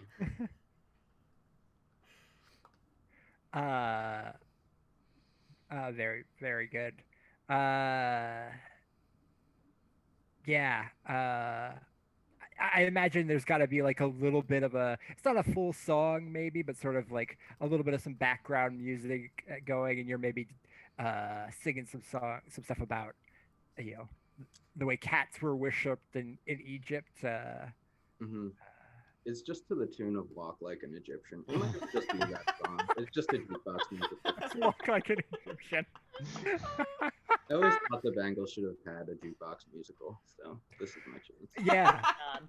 Yeah. Oh my god. Absolutely. Yes. We're gonna do as much as we can. Yeah. So it's like you kind of like maybe telling Bumbletum like a little bit of you know, some history about Bast, about Egypt, and then that kind of builds into like Walk Like an Egyptian, and you're sort of like doing the dance as you like walk in front of these big displays of the Sphinx or like statues of Bast. And Bumbletum is like down there trying to do it as well, like only coming up to like your waist when you're on your back paws. So But also upsetting just to think about. I'm imagining it as 2019 Cats. So I'm imagining it. Bumbletum is just played by an adult actor. It's just shrunk down. That's absolutely what they would do. If this was that movie, then that's what they would do. Yeah, kids can only be mice and cockroaches in Cats 2019. Can someone in the chat please clip Josh saying kids can only be mice and cockroaches, and not no context, please, no context. Isn't it in Cyberpunk 2077 that like the kids are just like shorter, but like they look like full on like adults, right? I don't know. Is that what it is? I just saw something recently in a video game that looks like that. That was it. Yeah. Oh my god, that's what this looks like. It's exactly that. It's this tiny cat that is a full-on adult human face. Like, yeah, adult human face, but tiny. It's like, well, then it's a lot like some of the art that I'm sure we're seeing in here, because that's how like medieval art was too. They didn't really know how to draw babies. Yeah. Oh my god. Yeah, perfect. Purcilla, take a Cattitude for that, because I think it kind of plays into your gimmick to talk a little bit about. I think you could fit in some magic and occult. Right. Yeah. One of the things about the gimmick is reveal a stunning truth about the true nature of the universe. I think maybe you have Purcilla has some wisdom about how cats were worshipped, and that's the way it really should be. Yeah. We got to go back to like how it was back then. It was just a better time to be a cat. I don't know what went wrong.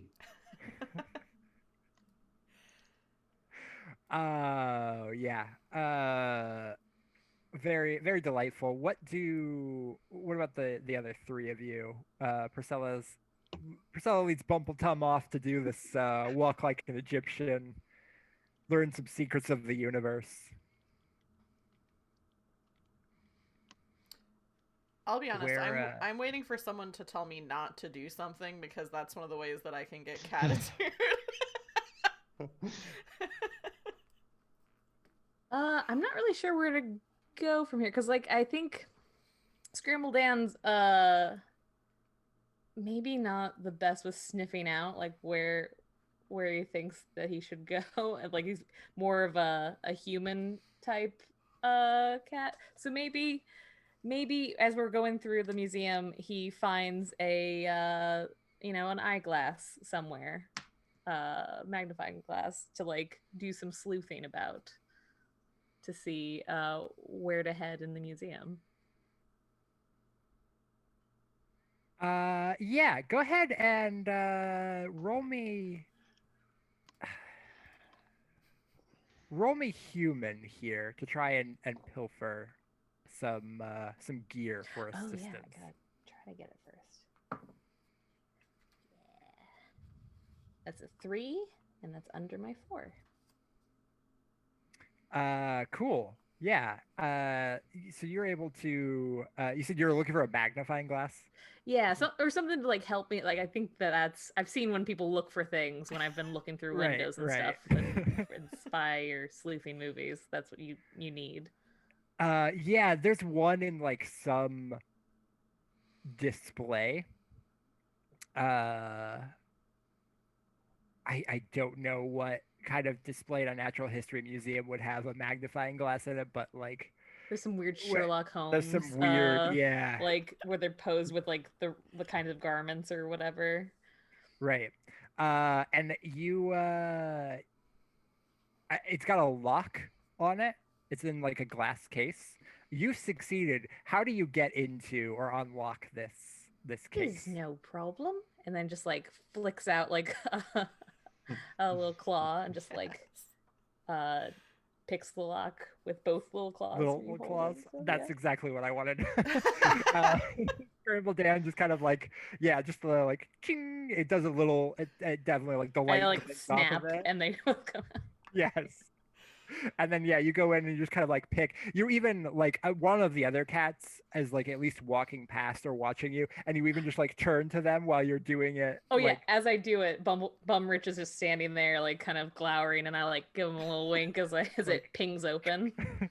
Bumrich feels something stir in his heart. Yeah, and you're able to like you pick it. The glass case slides open, and you just sort of like scramble up in this weird way and snatch this magnifying glass. And you've just got this big magnifying glass like held up to your eye as you go sort of snooping through.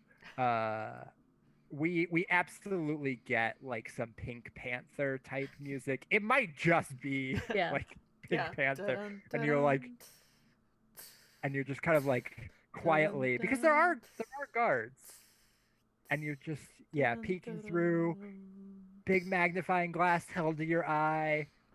It's not helping you, but you've part of my relationship to other animals is I avoid conflict with larger animals, and I would say that humans are a larger animal.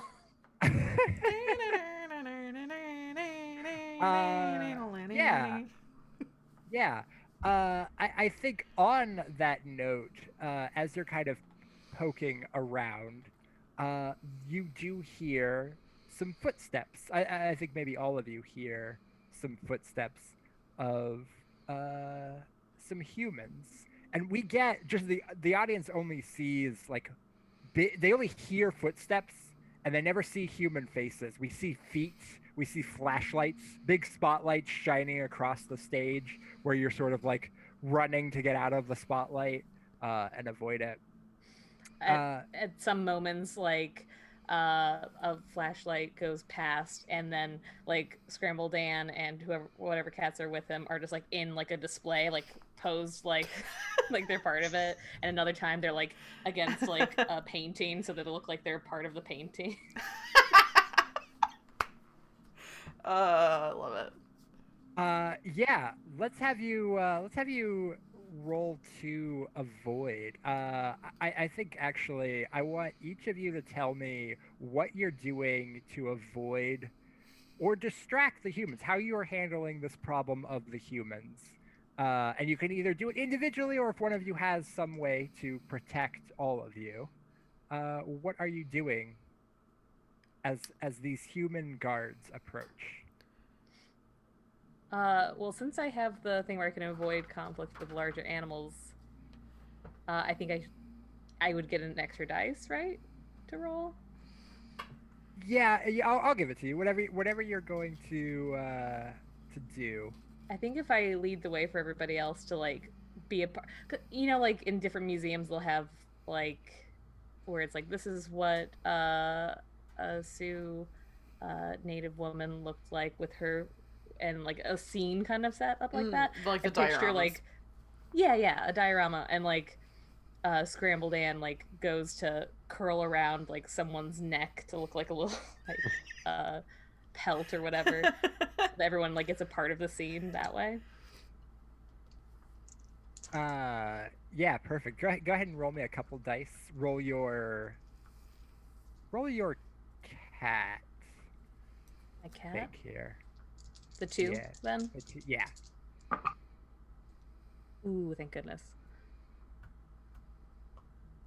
Yeah, thank goodness. Whew, that's a 2. And my cat is a 2.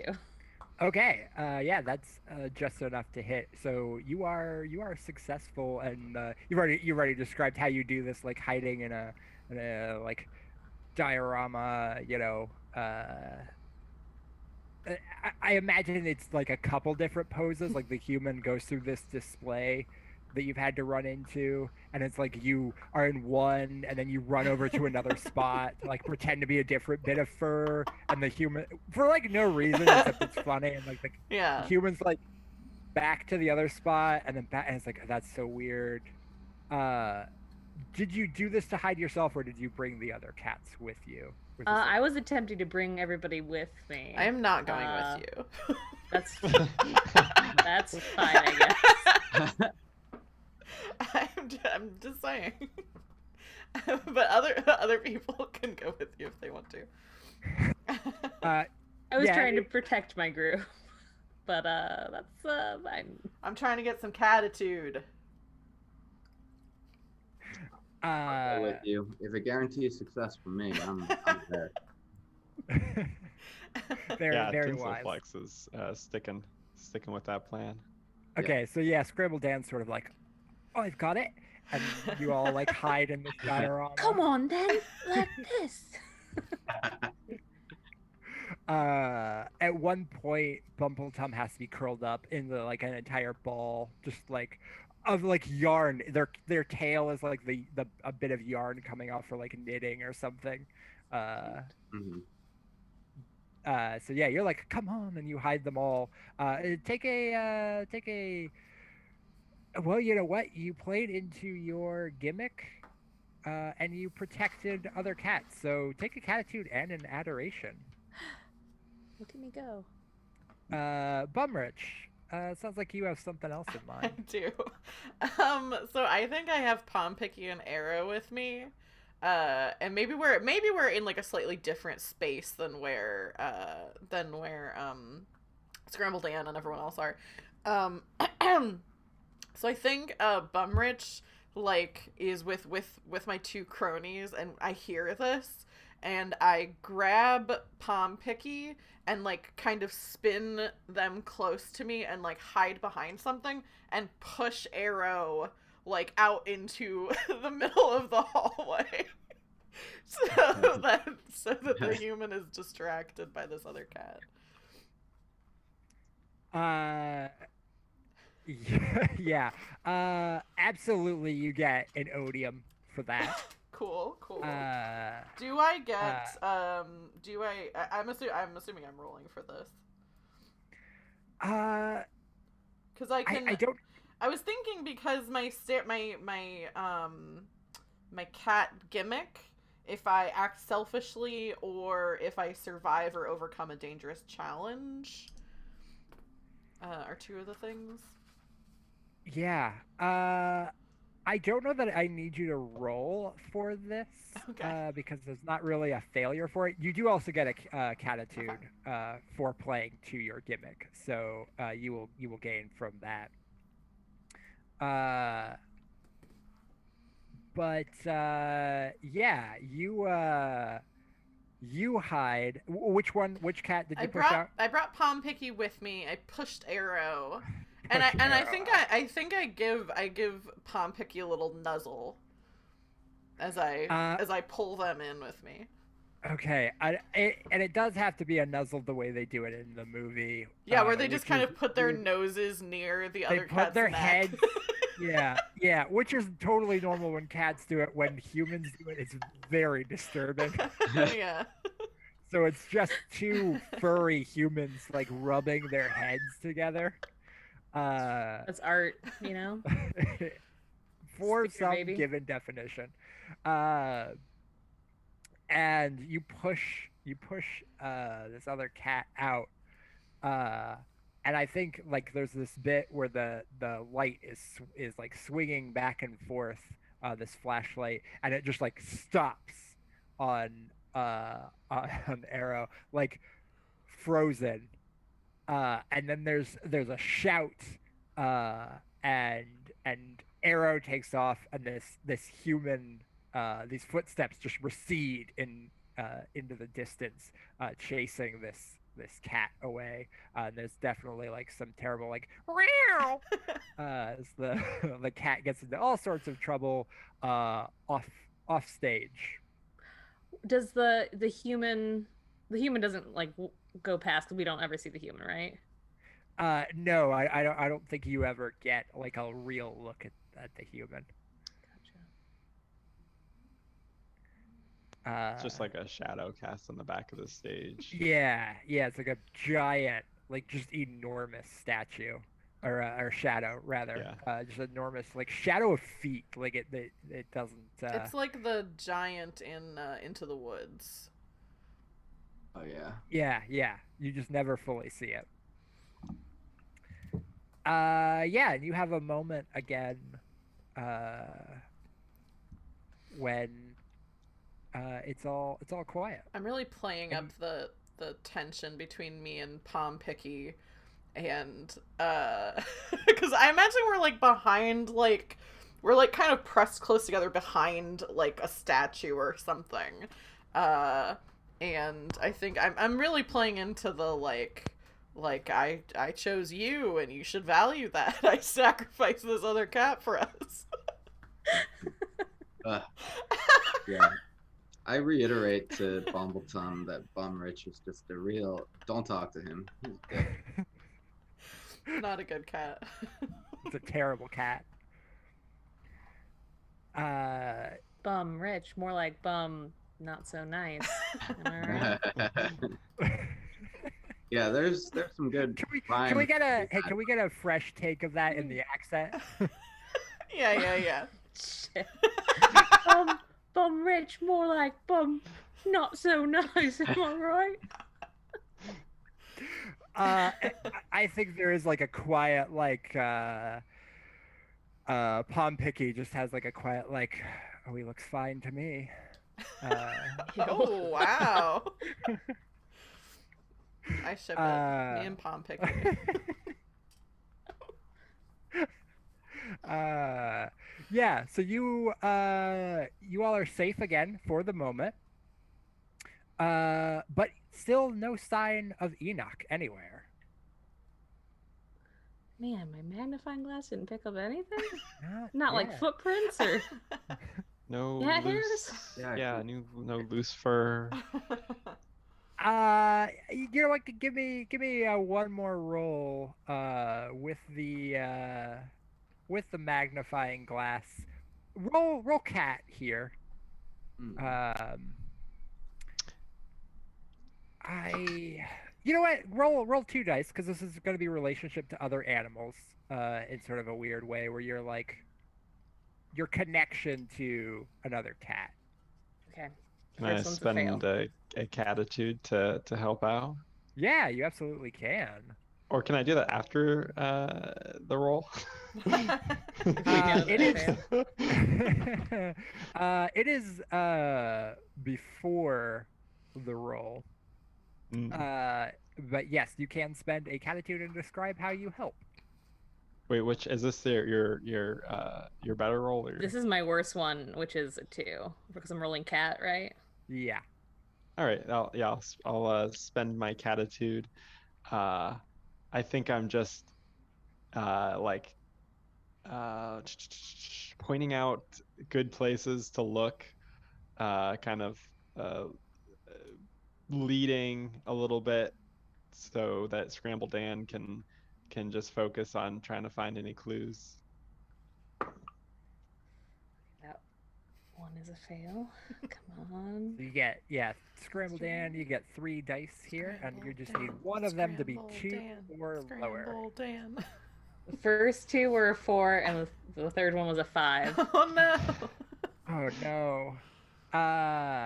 But I think we have a fun duet kind of like dance number together. Yes. Just like Oh yeah. like lifting each other up to look over things and like Yes. kind of tumbling in tandem one way. Like back to back, you've got the magnifying glass, like trading the magnifying glass back and back as we like turn around in a circle. It is slightly different tone, but it is the song from Oh yeah, is it the Mungo, Cats Jerry, movie. and Rumpleteazer? Yeah, Mungo, Jerry, and Rumpleteazer. Mungo, It is like Jerry, and Rumpleteazer. But Yeah. with more like More womp confident womp. version. Yeah, just yes, right. The two of you are kind of singing it to each other, like You're singing in Scrambledan. different keys from each other. Over here, and there's nothing over there, and so we go to over here. I don't see anything over here. There's nothing to be found of Enoch. Oh, and then like so you have a slower pace, and I'm just doing the thing over there, pulling suspenders. I'm wearing no suspenders. We come up empty-handed. Absolutely, yeah. You go searching this entire museum as much as you can tell, top to bottom, and you find no sign that Enoch is here. There are bits of cat fur, but you find a bit, and then like it gets caught in like a fan that's blowing, and it like blows out of your hand, and you're like left just sort of empty-handed, and you just like take the magnifying glass and you like go back to looking. You two are doing this little duet, like checking everywhere, and you've gotten like up to the top floor. And I imagine that Purcilla and Bumrich are kind of like following along, just like watching them go. And they're both in their heads like, oh yes, we're very cool, we've got this. Defensive team. And it's from a distance, doesn't look quite so smooth as they would think. Before I forget, Scrambledan, Tinselflex, take an Adoration for aiding another cat. So take that. But you get up to the top floor, like the last of the museum, and you find nothing. And then Can I offer something? I think sure. I think the number ends on what we think we found them, and it like the light shines to what we think is the outline of Enoch, but it's just like a statue, and it's like bwomp bwomp. Yeah, and you like look back over at Tinselflex, and you're just like shaking your head. And Scrambledan, you sort of like lean back to like set a hand, that like lean back on a display to like look around. And when you do that, you realize you've set your hand down in a display that you shouldn't have, as an alarm rings out.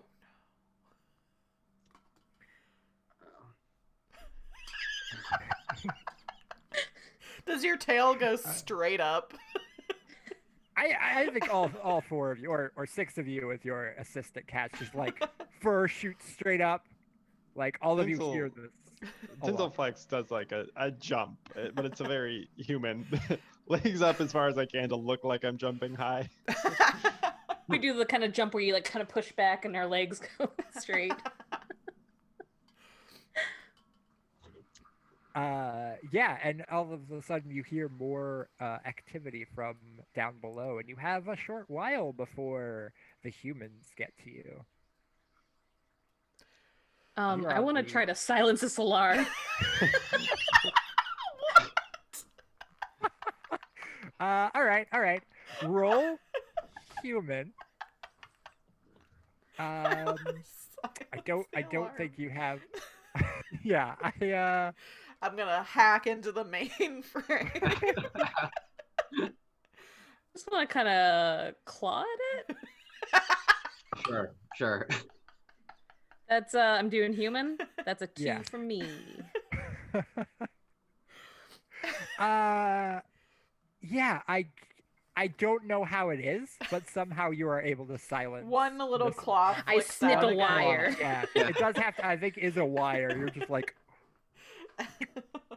and you cut whatever this is, and the alarm stops, but there are still humans coming, and you are on the top floor of the museum. All right. I want to take a map of the museum before we start escaping. Smart.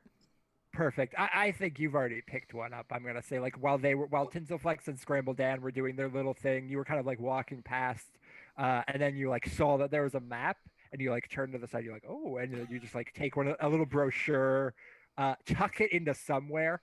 Like I think you kind of like have this brochure. You like look at this map, You, and then you take unzip it. your cat suit. And you just you tuck it under some fur. It disappears. You've got a map of the museum. Perfect. Yeah, I think we immediately look to Percy over here. Yeah, let's get out of here, guys. Let's is there like a moon roof type of like a sky can we escape out the roof since we're at the roof? Yes. Since you ask, there is absolutely. Great. Yeah, maybe I mean, yeah, if we're improving, maybe there's like a display hanging down of like a pterodactyl or something, and we can hop onto the bones and then climb up it and then go out the top of the ceiling. The moon's like full moon shining down through the skylight. Yeah. Yes, the full Jamlilly moon is shining down. Percy, give us a roll here. Roll for cats. And go ahead and this plays into what we've talked about for your gimmick. So go ahead and roll 2 dice. Can I assist? You can. You can using spend. Cattitude? Yeah, you can spend a Cattitude and assist. But can they wait until after, like, to see if I fail, or? I think you have to do it in advance. Yeah, it's done Alright, in then, advance. Yeah, then I'll roll 3. Also, how are we Yeah, doing? I'm on gonna try to help Cattitude? steady the pterodactyl so that everyone can. Okay, yeah, you kind of like. I got a 4, so that's a pass, I think. But I got 2 5s and a 4, so I thought, but I think we're good. All right, so the aid does help, which means Scrambledan, grab an Adoration for aiding another cat, and Purcilla, I'm going to give you. I'm going to give you an Adoration as well, plus a Cattitude for taking the map to play into your navigation skills. Thank you. Can I look around for like is the moon the rooftop thing we can get out of it, or is it like glass or? I think it is. There has to be like you jump up on this pterodactyl exhibit, and you kind of like clamber up that, and from there you can make like a little jump up to this big moon roof, and there's like a pane of glass that you can just like push out of the way to climb out onto the roof. So you can easily like scramble up very quickly, hop out this window, out onto the roof. I think you take like a quick look around. There's no sign of Enoch, but over on like a corner of the roof, there's just a tuft of grayish fur that looks like Enoch's, and it just kind of like just a bit of shed hair that like catches in the wind and drifts out over the street below. Can I try and grab some of the hair? Because I'm like a magic person, I feel like. Oh, yeah, that is go ahead. really good. I like disappear in a puff of smoke and appear like in midair, grabbing it. Please give me a roll. Roll for cats, I think, and roll 2 dice because it plays into your gimmick. All right, yeah, I got a 2 is my lower one, so pass. All right. So you you're kind of grabbing this with a little bit of magic? I think There's some. I'm just like running out to grab it so that I can use it for like magical to like try and track them with like scrying magic or things like that. Perfect. Okay. Yeah. So it's just sort of fluttering there, like caught on a little bit of stonework, and you all see it, and like then there's a big gust of wind, and you see it like go poof, and float and start to drift over the street. And Percy, thinking quickly, you like run up to the edge of, and you have to like jump up on the very tip of the roof, and you reach a paw out, and it's like slow motion as your hand is coming in and like just catches this tuft of fur, and then like you're holding it, and the camera pans out to see you like on the edge of your toes, like barely stretched out, right? And you like realize all of a sudden how high you are, and cats always land on their feet, but that's still quite a drop. And then because you succeeded, your little cat assistant kind of like grabs the tip of your tail and like pulls you back. Thanks, Bumbleton. That was a close one. Yeah, so you like pulled back onto the roof, and now you have this little tuft of Enoch's fur. Cool. Can you do a spell with that, magic cat?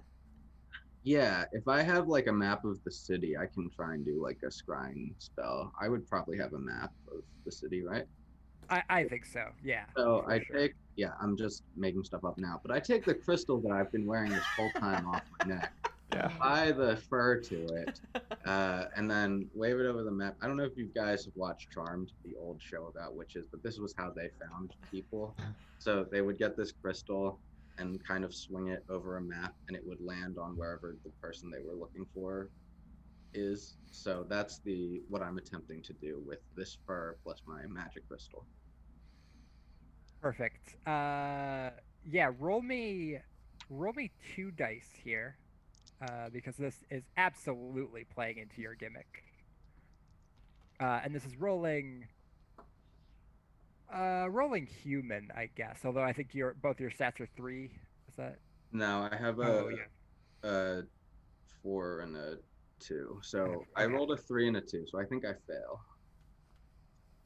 I thought two is at or Yeah. under, right? Yeah, you just you gotta equal or under. So Okay. Then so, okay. Yeah, I didn't understand. Yeah, then I passed. yeah, you got it. So yeah, you're doing this little like magic spell. The like some clouds pass over the moon as you're doing this. It goes like very dark. There's a very like mystical dark music playing underneath, and you do like the spin with this crystal that sort of spins around and then sets down right on the park in the center of town. Well, everyone, my magic is showing me that I think Enoch might be at the park at the center of town. Well, they're really having a night of it, ain't they? Yeah.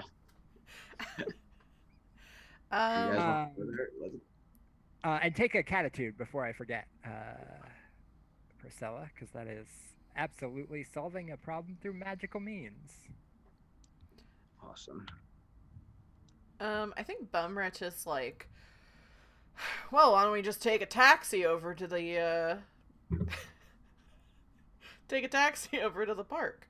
I do it all the time. Bumrich, you call taxis all the time? Well, you just wait. You stand by a human that calls a taxi, you jump up on the bumper. Oh, I see. But how do you know where the taxi's going? You use a little bit of your cat intuition, of course. Oh, I'm sorry. This is why you're such a wealthy cat.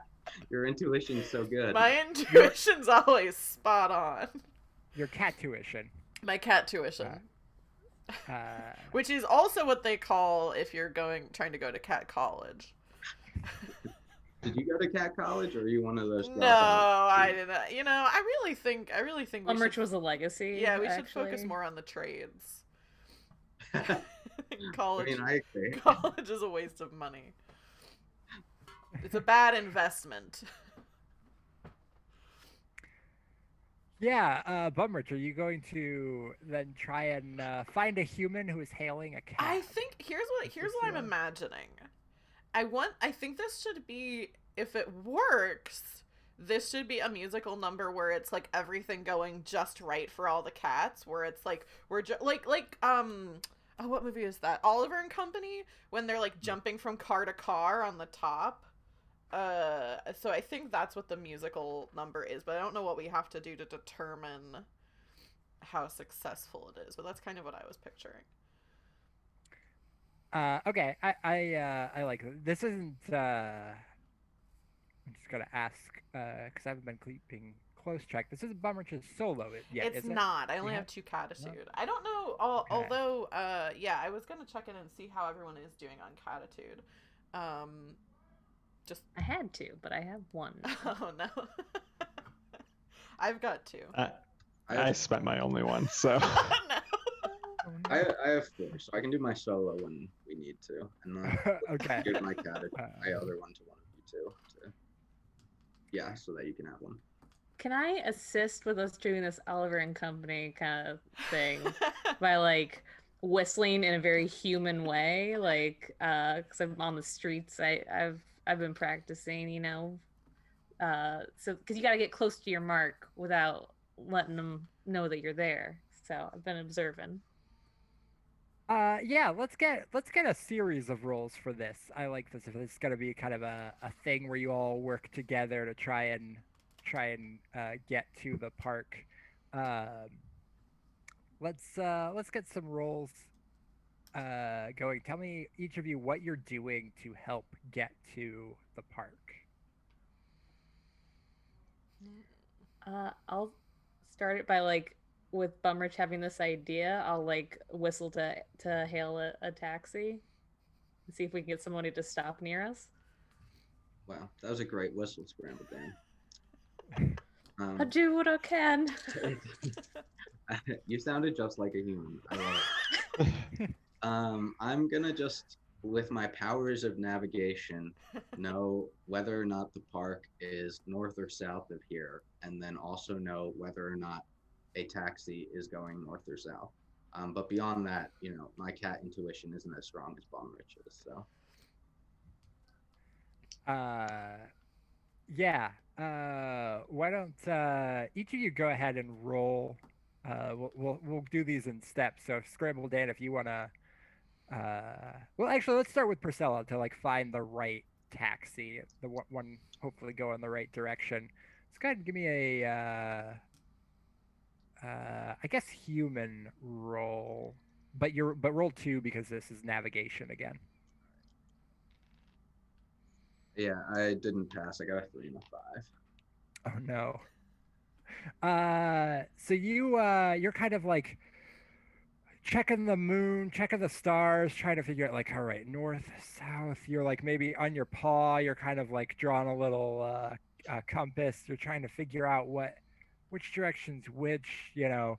And I think eventually you're kind of like, we're gonna have to just pick a taxi and go. Yeah, gonna leave it up to that intuition bum that you're talking about. Scrambledan, why don't you give us a whistle? Give us a roll.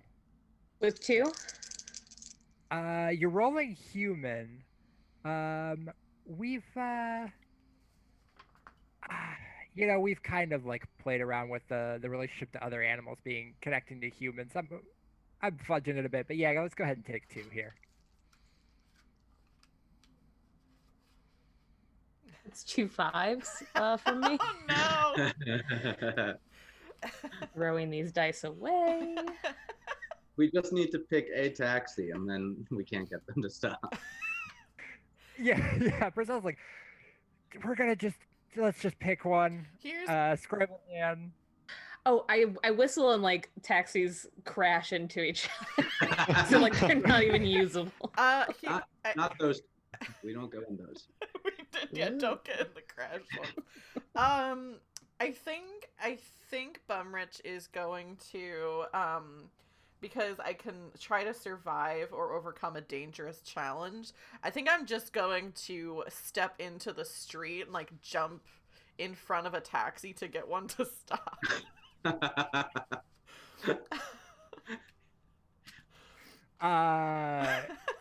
Yeah, go ahead and give me a... I think this is a cat thing. Go ahead and make a cat roll. Okay. And do I get 2 for playing into my... Yeah, this feels like a fairly generic cat stereotype of doing something just reckless and wild. Jumping in front without of cars. Without regard for what the humans think Okay, about it's a 50-50 chance. Oh, I did get a 3, so I'm good. I stop a taxi. Yeah, you run out. There's like the taxi like screeches to a halt.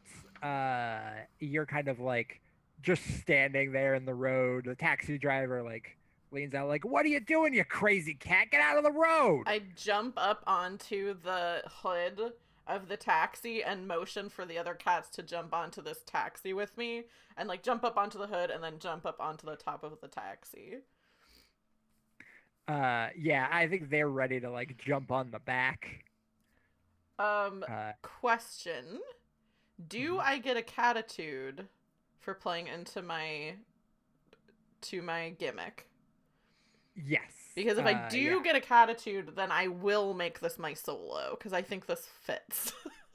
The solo of us being on the taxi and like kind of jumping from car to car. If it please the court. That's yes. Yeah. I'm absolutely giving you a Cattitude here. And if you want to go ahead and launch into your solo, that's absolutely perfect. It is like Purcilla and Scrambledan are trying, Tinselflex is like trying to help, but probably also like giving out some gifts to some other cats that happen to be nearby. And then you're like, you're like, you know, the rest of you can't do anything. Yeah, I step out into the road, like you know, like we said, I step out into the road, and I launch into my solo, and I say, as I'm on top of the car, I'm like kind of striking a pose and like kind of trying to distract the driver to give everyone else time to get on, and I'm just kind of like licking my paw and smoothing back my hair, and I say, "I'm Bumrich, the cat of Wall Street. When I invest, I always land on my feet." And as I do that, I like jump onto the top of the car. And I say, "Some people say the market's a bear or a bull, but as for me, the point is null. Because here's what I have to say, and that's that when I walk onto the floor, the market's for cats," and I'm like jumping, like just leaping from taxi to taxi during my solo. Perfect. Yeah, it is like you jump. The other 3 are like on the taxi just watching you go. You're like bouncing back and forth across all this traffic, weirdly busy for like the middle of the night. But you're like one car going the other way, and then you jump back on another one that's speeding past the taxi so you can jump on. You're doing these great tricks, just singing your little solo about how great and adored of a cat you are. The perfect Wall Street cat. Yes. Casually mentioning, you know, the evictions or whatever. I think I'm a landlord cat. I've got a lot of different. You definitely rent out some like scratching posts and like those little stands for cats. Like in like, this Wall Street rattle and hum, you always gotta have some passive income.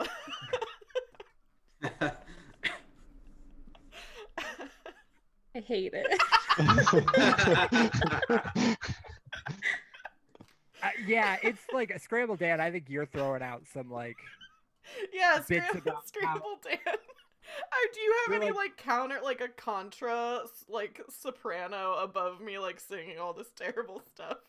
Sure, yeah. Yeah, you're trying these lines about maybe before the passive income one, you're something about oh, he's gouging prices to these cats for rent, and then Bumrich is yeah, it's passive income.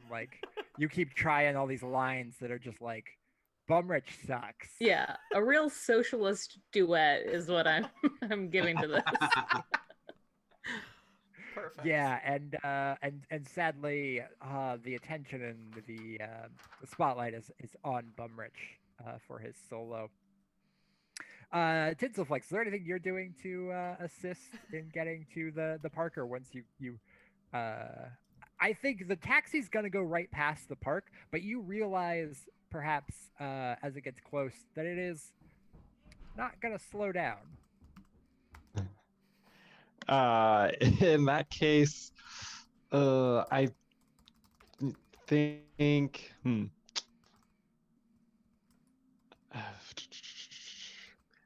I'm not sure. Just I know that there's a landmark around this next turn or something, and I get everybody prepared to jump off this moving taxi onto something that is softer or something that'll be easier to get to than just jumping off this car.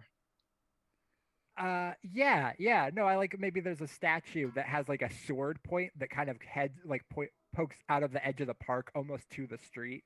And you're oh, they're taking a turn here, so they're gonna have to slow down for the corner there, and we can just sort of jump onto the statue. I'm just all right, everyone, prepare yourselves. Now jump, and we all jump for this, all grab onto this sword tip and spin around it as we twirl all the way down to the hand of the statue. Oh yes. One by one, you all leap off, spin around, very very cool. You've been here before, so you kind of grab the cape of the statue to slide down. The other cats are a little bit clumsy about it because they're not prepared for this. You're I've done this before. This is my playground now. And you lead them down safely into the park. So take a Cattitude for that. Did you want me to roll for that at all? No, because there's nothing that can horribly go wrong there. We all Well, were jumping off of a moving vehicle. Your It's cats, pretty though. Josh, Your what dangerous. kind cats of know. message are you sending the children? Yeah, Yeah, there's nothing that can go horribly wrong if you jump off. there's nothing that can go horribly wrong with jumping off of a car onto a statue that specifically has pointed bits pointed at you. What could go wrong? Yeah. No, I Maybe don't. maybe it's a long flagpole Yeah. or It's so like the end of okay. the it's a little bit more Mario level. rounded. Yeah. Yeah. So you grab a Cattitude there as you lead them all down into the park, and you all are sort of dusting yourselves off. Bumrich's solo. I think Bumrich's solo is ending when you spot this statue. You're kind of doing this silently for getting the other cats we're gonna this statue here, we're gonna jump onto that. Bumrich is just singing. Someone has to grab Bumrich at the last second to jump. You all tumbling down the statue. You're dusting yourselves off when out of the darkness you hear a small or a soft purring sound, and then a voice just says, well, kittens. What are you doing here in the dark? And I think that would be a pretty good time to throw it to a break real quick. Holy hell. Yeah. Of course. Perfect timing. Are you Perfect kidding timing. me? Are you Perfect. kidding me? Very good. Very good. Cool. Yeah, I'll go ahead and put us on a break screen. So what do we think? We can come back at 9:10. So a little bit more than 10 minutes. We'll take a quick break. Thank you so much, everyone, for hanging out in the chat. Also, thank you to all of the guests tonight. Normally, if you are watching tonight and you're not familiar with my stream, normally I'm the DM, but tonight my friend Josh is graciously the cat master for this game for one night only. And yeah, we'll be back in about 10 minutes. And during the break screen, you can enjoy a video of my cat as she walks around and snoops around on stream. And yeah, we'll be back. We'll be back in about 10 minutes, so we'll see you all then.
Welcome back, adventurers, for the second half of Roll for Felic-Kitty, which is our Cats the Musical themed one shot. The first half has been super, super fun. I'm sure the second half will be just as wonderful. Before we get right back into it, I have just a little bit of business for the channel. I'll try to do that really quickly. So first of all, I want to talk about upcoming streams. Right now on Tuesdays and Wednesdays, I am playing Spiritfarer. That should be the right command. Yes, I'm finally learning my own commands. Tuesdays, Wednesdays, I've been playing Spiritfarer, and also I might do some behind-the-scenes D&D stuff on my Wednesday stream because I have an actual at-home D&D campaign coming up, so I might have behind-the-scenes stuff for that. Also, next Saturday, so a week from today, we will be playing Good Society, which is a Jane Austen tabletop RPG. That's going to be an afternoon stream if you are in the Eastern time zone. And that I'm very excited for. It's a very collaborative game. Also, if you are in the chat, this might come up soon. Is that the right command? I don't remember the command. If you want to use bits or tips, you can, first of all, give the players Cattitude, which is what we use to do our solos. So right before the break, I had my solo for the musical, talking about how I'm a Wall Street cat. So if you want to help out the cats with that, you can do that. $1 to $4 or 100 to 400 bits. You can give Cattitude. Towards the end of the stream, 2 cats will be facing off to be the Jellicle choice. And when that comes up, you can spend bits or do donations to add dice to that roll to determine. And thank you, Tyler Brune08, for the follow. Thank you so much. You followed at just the perfect time so I could acknowledge it, because a lot of times when we're in the middle of a scene, I can't really do it. But welcome to the stream. Yeah, so the end of that, I'll explain that more when that comes up a little bit. But if you have a Gumby cat in mind, you can use bits or tip to add to the dice pool for the cat to see who will win. And I think also I want to acknowledge yesterday I had a streamathon. It was super, super fun to celebrate my birthday. You can see I do still have a birthday subscriber goal on the overlay. I decided to just let that run through the end of the month. So if I get 4 more subscribers this month, I am doing a dice giveaway. So I'll put that on Twitter what the dice look like. But I'll have a stream and anybody in chat will have the opportunity to win a set of dice that are kind of like the color scheme of the stream.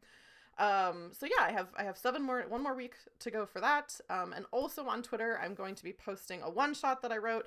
That was my 10 subscriber goal, which I met. So I'll be posting a 5e one-shot that's a murder mystery that anyone can use in your campaign or as a one-shot. I think that is that for me. I'm also, if you're new here, I'm Taylor. I'm normally the DM. My friend Josh is guest DMing tonight. CMing, I should say. So Josh, do you want to reintroduce yourself for anybody who's coming in partway through? And also if anybody has things to plug on their reintroductions, you can do that as well. Yeah, hello everyone. I'm Josh, or Zay. I am literally herding cats tonight, and it's going pretty well so far. A lot better than the last time I tried to herd cats. I don't have anything specific to plug right now. I do have some projects I'm working on that I will hopefully be able to talk about soon. So if you follow me anywhere online, I will definitely post about those when I can. So my only plug tonight is that go watch Cats, everyone. Pick a version. It could be the stage, it could be the movie. Just go watch Cats. I'm not gonna say that it's good. I'm not gonna say it's high art, but it's enjoyable no matter which version. And you look, if you like any of what we're doing here tonight, you're gonna like Cats. That's all I gotta say. Yeah. Melanie, you want to reintroduce yourself and any plugs that you have before we get back into it? Absolutely. Hi, I'm Melanie. I'm one of Taylor's oldest friends, along the lines besides Zay, I think. Yeah. I actually normally don't have things to plug, but I have some things in mind. I like to plug things that I like. And a thing that I really like that I wanted to tell people about is this gender neutral perfume company, Little and Grim. They have just like very good scents that aren't like for men or for women. They have things like called Bachelor's Grove or Dirt Nap, which is smells like sweet chocolate and dirt and sugar. Gender neutral, just like death is what they say. I got some of their stuff and I really love it, which is why I wanted to promote it. And also, I think you should watch Cats. Maybe not the movie, just because it seems like Thomas Hooper hates fat people, and that's not great. That's true.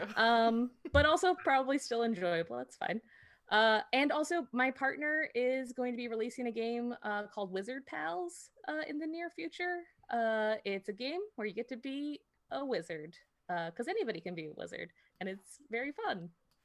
I'm sure they'll talk about it when they're on the stream next. Yeah, and week. hopefully you'll be able to have them on as a guest DM to run that, because I'm very hoping that they will come on and do that. Jason, anything to plug and reintroduction? Yeah, I'm Jason. I think I'm one of Taylor's newest friends. We met on Twitter, so you can follow me there, and maybe we'll become friends too.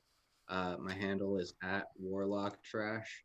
And you can also, I guess, follow me on TikTok, which I don't use that much, but I kind of want to use it and do more musical things like this. And I think my name there is @TrashDummy or something like that. Whatever. You look, it's fine. And the last thing I want to plug is I was showing these guys this before, like when we were on break, but I have these art prints done of my cats as D&D characters, which fits a lot of my interests. And they were done by Yoonju Han, and you can follow her on social @HeyYoonju, and Yoonju is spelled EUNJOO. Yeah, and if you want to commission this type of work from her, that is available. And and you should watch Cats. And Ty. I'm Tyler, pronouns he, him. I don't have anything of my own to plug, but I will say that over on Kickstarter through February, they run Zine Quest, which is a great time to go back a bunch of independent tabletop RPG designers. We're getting near the end of the month now, but I know there's still plenty of Kickstarters going on right now that you could go back. And absolutely go watch the 2019 version of Cats. Perfect. Which I do prefer over the stage one. But yeah, go watch Cats. Perfect. So alone. No, I agree with Melanie. I don't know how there's so much, how so many people are standing the newest Cats, but that's fine. I don't think there's that many. Just me and Ty. There are a few of us. There are a handful of us. Cool. I'll throw it back over to Josh to take the reins and lead us to this is the past intermission. I say probably Act 3-ish, midway through Act 2. Yeah. I think similar to Cats, there's really no act structure. Just events happen in events and mishaps just keep happening until the end. And we're definitely right in the middle of some events and mishaps. Yeah, tonight we're playing for one night only. Our players are playing some cats that are competing to see who will be chosen at the end of the Jamlilly Parade to ascend to a higher plane of being, be reborn anew. And the only hitch tonight is that the leader of the Jamlilly cats, the head cat that is required for the ritual, has disappeared. And so all of the cats have set out to find crafty Old Enoch, with little luck so far, though they think they have a lead now. And we left them just as they landed in the park in the center of the city. And a voice spoke to them out of the dark. And we'll jump right back in there as a sort of like dark jazz music starts to play, just like a bass line with a few like snaps. in the background, as out of the darkness strolls this very tall, lustrous looking black cat, just entirely black, with a lot of like big fur puff around his neck. And he just sort of like strolls onto the scene. He says, "Hello, kittens. What are you doing out here?" I think my hackles are raised. Like I'm definitely doing like the thing where the cat sees a cat they don't know and is like not hissing but not happy. What's the matter? Cats got your tongues? I'm leaving. And we all turn around. We all maybe there doesn't need to be a jellicle choice. This cat, he's kind of standing in your way.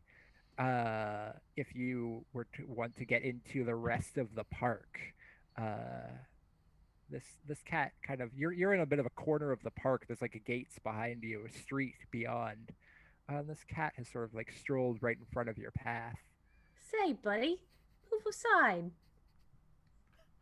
Oh, Getting in sure. our way here. We are on a mission. Oh, a mission. I thought maybe it was something else that you were searching for.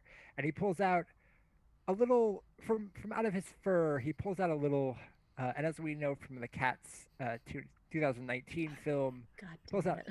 a little a shaker, because catnip comes in a shaker in this universe.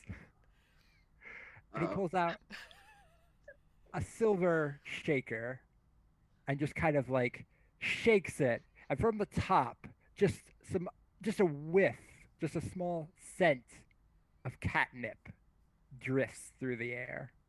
Bumrich's nose starts to bleed a little bit. Yeah, Purcilla needs to call their sponsor. Oh no. I'm only Yeah, here for good, this- clean fun. Oh, what a shame that would be.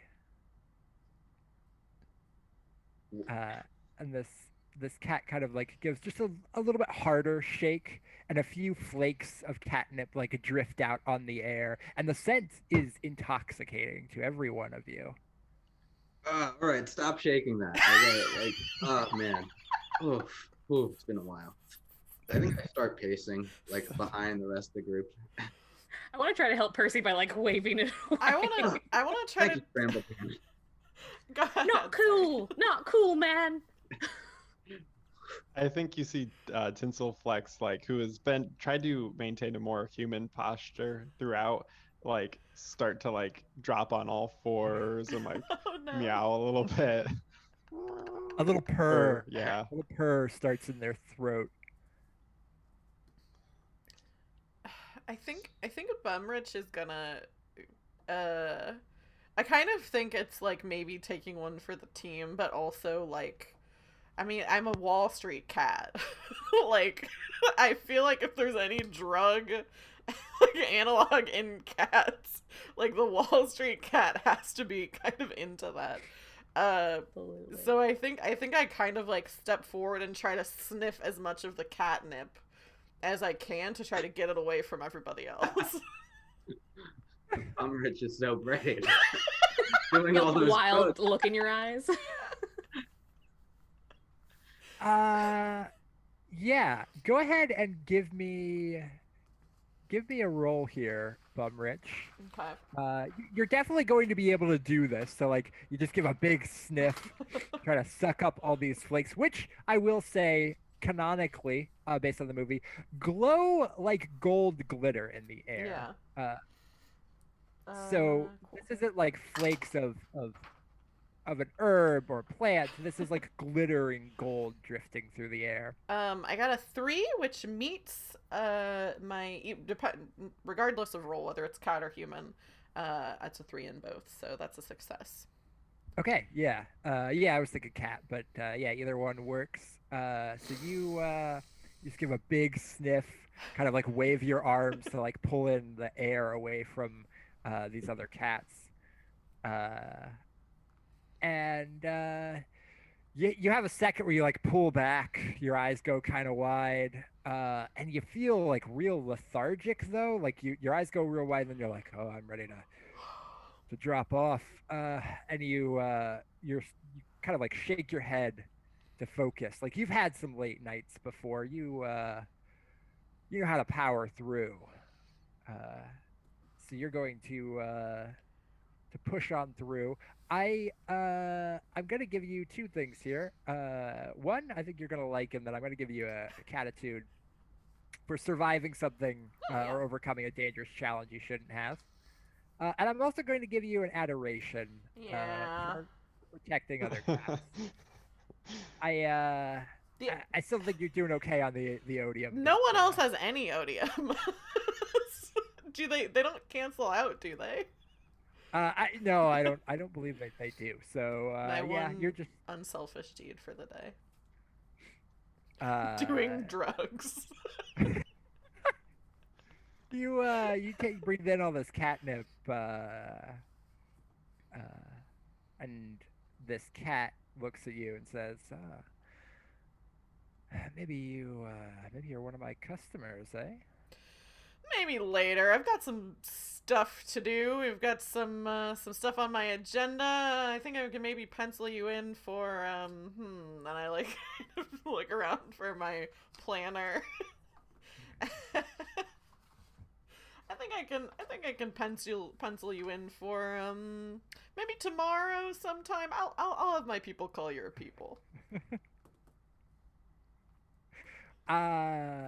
Yeah, he looks like very kind of taken aback at this, surprised that his plan here hasn't worked to hook you all. He kind of like turns away from Bumrich, looks out at the rest of you, and it says, well, whatever you're doing out here in the dark, I'm sure I could provide plenty more excitement. What did you say you all come with me?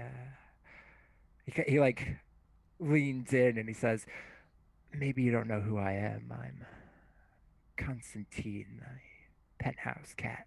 Ooh. Come with me, I can show you a nicer world than this. Were you about to have a cat orgy? Josh decided to put off all the horny stuff from cats to the second half. Amazing. Hey, I have to work with the universe I've got. Yeah, of course. Yeah, so he's throwing one more tempting offer out at the three of you.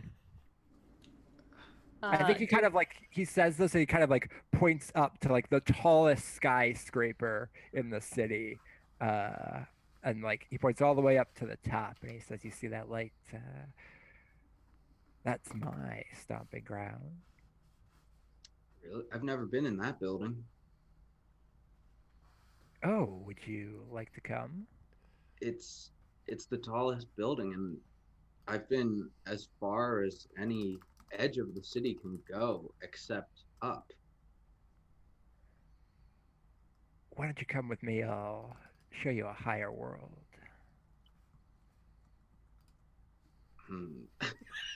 That sounds pretty cool, but I have to find Enoch, the wise cat, wise old cat.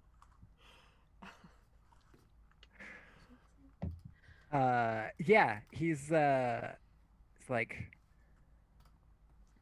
oh, you're looking for that silly old thing? Do you know her? Do you know where she is? Is she at that tower? Oh, I wish, but I've tried. No, I don't think we'll find Enoch there, but we'll find plenty of other fun. All right. Do you want to have like a musical number where it's Constantine trying to entice each one of us? Yeah, yeah. I think if any of you show any bit of weakness, that it does turn into like this, like I said, there's a bass line going and some snaps, and it kind of like picks up. And Constantine is kind of like prowling around the park, around the stage, just like not quite dancing, but like grooving, a lot of like rolling his shoulders, some spinning around. There's a little bit of like nuzzling up with the other cats. You know, he kind of comes in with a little purr and like brushes up against your head, and he's just talking about all the parties he throws up in the penthouse, uh, the wild delights he can show you.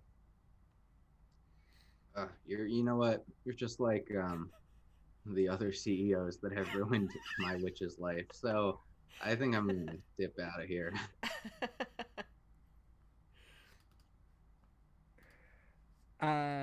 Yeah, he kind of like follows along as y'all go. He's still singing his song, trying to entice you all. He like holds his thumb on the top of the shaker, but gives the little catnip shaker a little shake. Rattles delightfully. Is there anything anybody wants to do to try and like get this cat off your tails?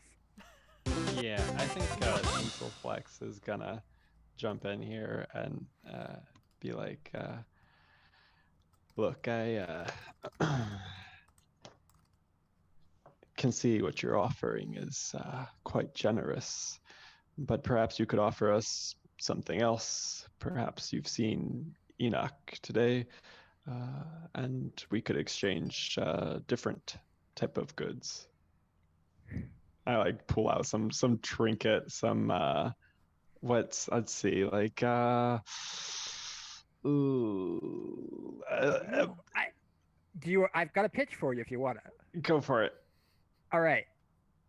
I think maybe Tinselflex has like one real special. You've been saving this for a special occasion. But the cats, all the other cats love to chase the red light.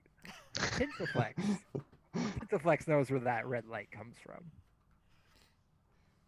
So I pull out. You pull out a little laser pointer. A little one, or how large? Well, it's human size. A little by human standards. By cat sizes, it is bigger. So for the musical, it's like an arm size. Cannon. Yeah. You pull out like this giant. It's a tiny one by human standards. It is the size of Tinselflex. And I like push as the button's like as big as my right, like push this button just for a second to show the laser, the red light. Yeah. Give me a roll here. Roll cat, I think. And roll. Can I use my knowledge of culture to aid or harm another cat? Oh yeah. Go ahead and add a die to that. And you're gonna take a Cattitude here as well. So I'm rolling 2, right? Yeah. All right. Well, I got a 4 and a 6, and I need to get a 3 or lower. So that is a failure. Can I give him a cat? Can I spend a Cattitude to help him? I think it has to be before. Oh, right. So unfortunately, it doesn't work here. You can save that one to help out with future roll. I think what happens here is you go to you hit the button to do the light. But you it's hard to do. It's hard to hold this with one arm and hit the button as well. And you've accidentally aimed it up at Constantine's eyes as you hit it, and he's temporarily blinded, and he goes into a bit of a rage. You see him scatter backward in shock and surprise, dropping his catnip, and he just hisses this horrible hiss. and you see him like jump at you, all of you, just like claws out, sharp as can be, just like swinging wildly. And this now like scared, angry cat is flying at the four of you. I really just want to take a defensive position like a cat and be like, just like the one paw up towards him, like just like that hissing, like yeah. you're pulled back, just kind of like swinging one fist or one paw out.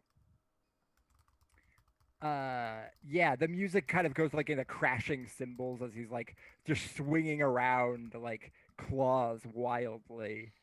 In this chaos, can I try to like juke around and steal the catnip from him? You absolutely can. Please roll. Yes. I think we said this was human. I'm gonna use the Cattitude to help out with the roll because I have a Cattitude. Okay. That's 3. Yeah, go ahead and roll 3 dice here. I'm helping by like pointing my nose directly at where the catnip is as I'm still inhaling. That's like 2 successes then.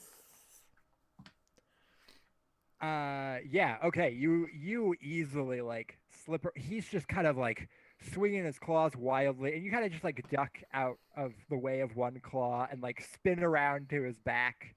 And there's just like out of a pocket somewhere is just a pocket that appears to be in his fur is just this like shaker kind of shoved in there, and you just kind of like spin around to the back and like I think like one hand, maybe 2 claws kind of thing, just like grab this and slowly pull it out. And you have the catnip now. And you I'm gonna give you a Cattitude for that.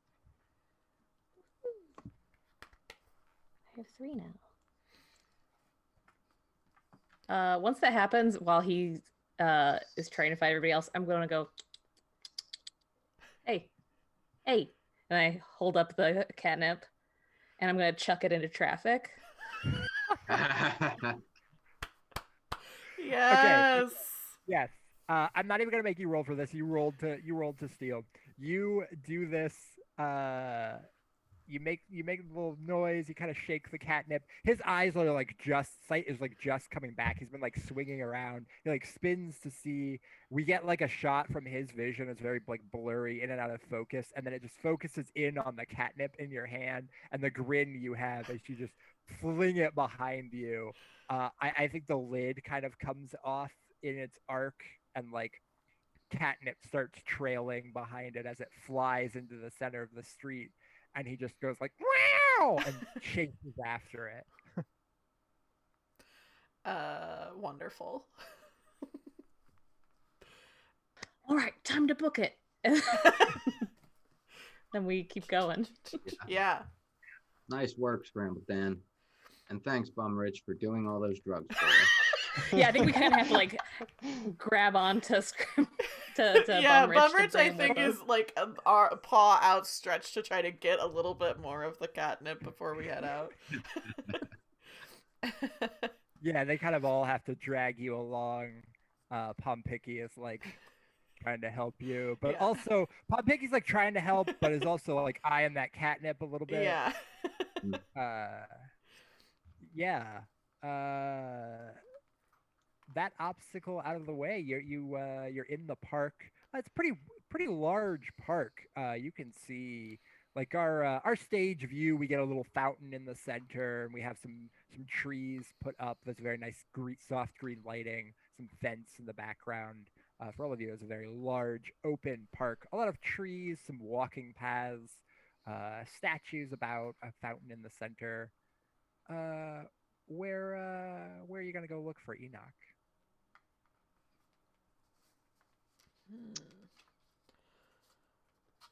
I think I look at Scrambledan and I say like, "Hey kid, you still got that magnifying glass?"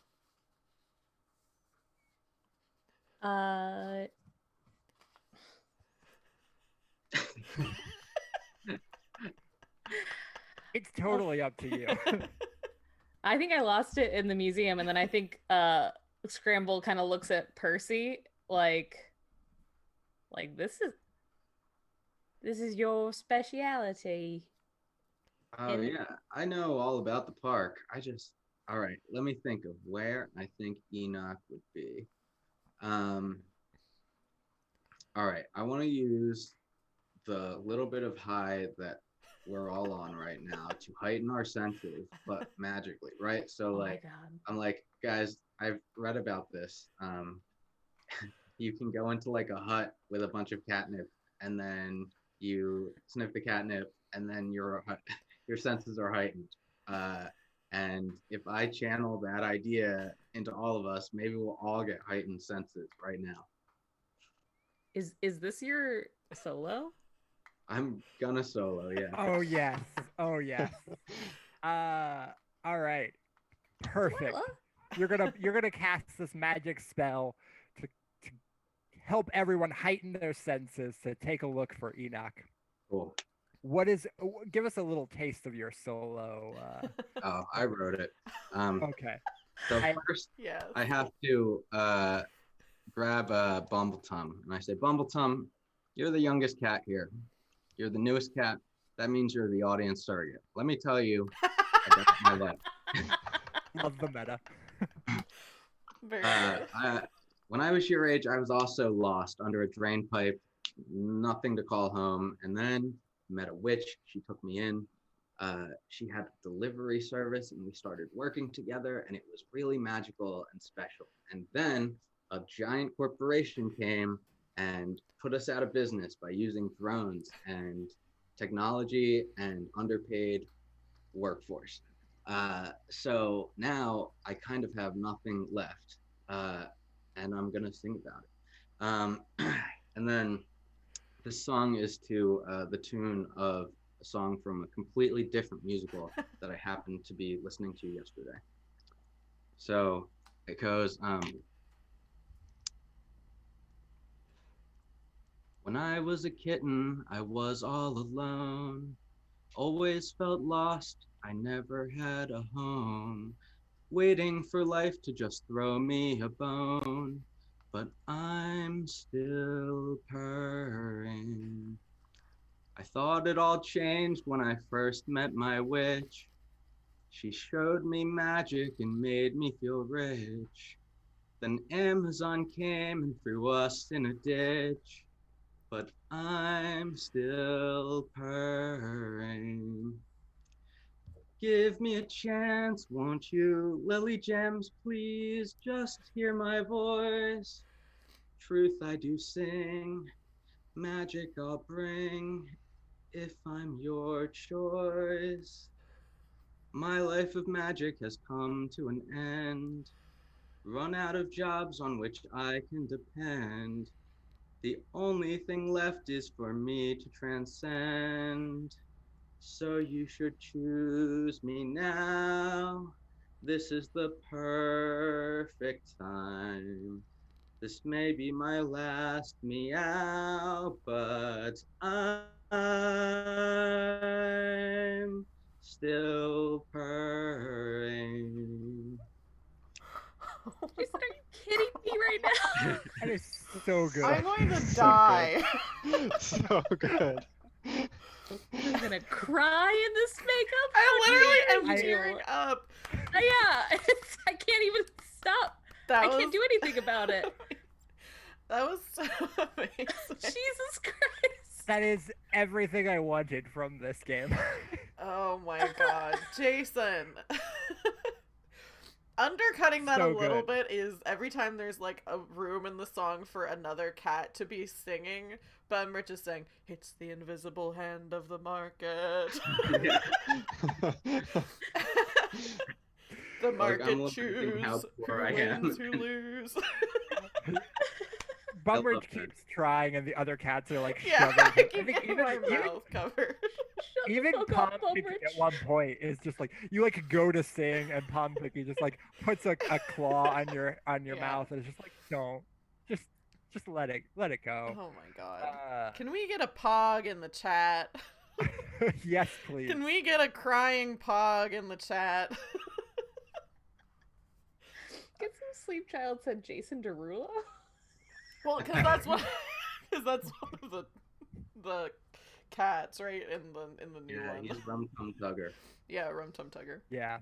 Yeah. Wow. Yeah, you mechanically you get an adoration from that for inspiring and God. uplifting the other cats. Yes. Which I think I missed. Bumrich, you would have gained an odium as well. Oh yes, nice. Xavier not just that said I think Tony you need Award it. Pog. Hey, if they Honestly. put me in charge. Very good. Oh my God. Oh, excellent, excellent. Yeah. So you are singing the song, Percy. It's beautiful. Everyone loves it. There are like birds in the trees that were like sleeping. They like wake up and they kind of like chirp along and like warble to like provide some backing vocals for you. And you're just kind of like spinning around the park. I think. The other cats are just kind of like in awe watching this. It's very beautiful. You're putting like you're pulling magic out of like the air and like gathering some seeds and like leaves on the ground to like mash something up to make something. And I think if you're okay with it, like you eventually make like this mixture that you kind of like throw in the air that kind of like scatters over all of you. Yeah. And yeah, then all of you kind of like your senses suddenly like sharpen into just like this intense focus. Whereas like especially Bumrich, you'd been kind of like a little bit spaced out maybe. You were starting to get a little bit distracted from your plan. And now like all of a sudden the other cats maybe are a little bit woozy as well, getting tired, and then boom, like all of you suddenly focus a little bit. And Bumrich, maybe a little bit of a dark gleam comes back into your eye. And yeah, you all like suddenly feel this focus and this energy, and you could go scour the park. I'd really like to hear from like Tinselflex and Scrambledan maybe like what you are getting up to here.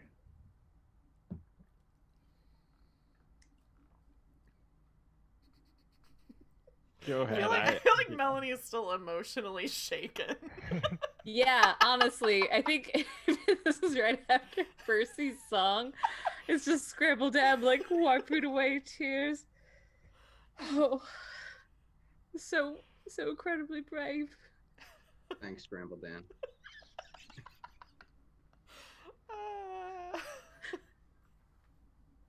Oh wow. Yeah. Like I said, you've got this whole park to investigate. Where you going first? Yeah, I have no idea. We're wrecked. We're all wrecked. Everyone is stunned. Wow. Yeah, the other- Does the magic give us any like kind of indication of like where would be a good place to look?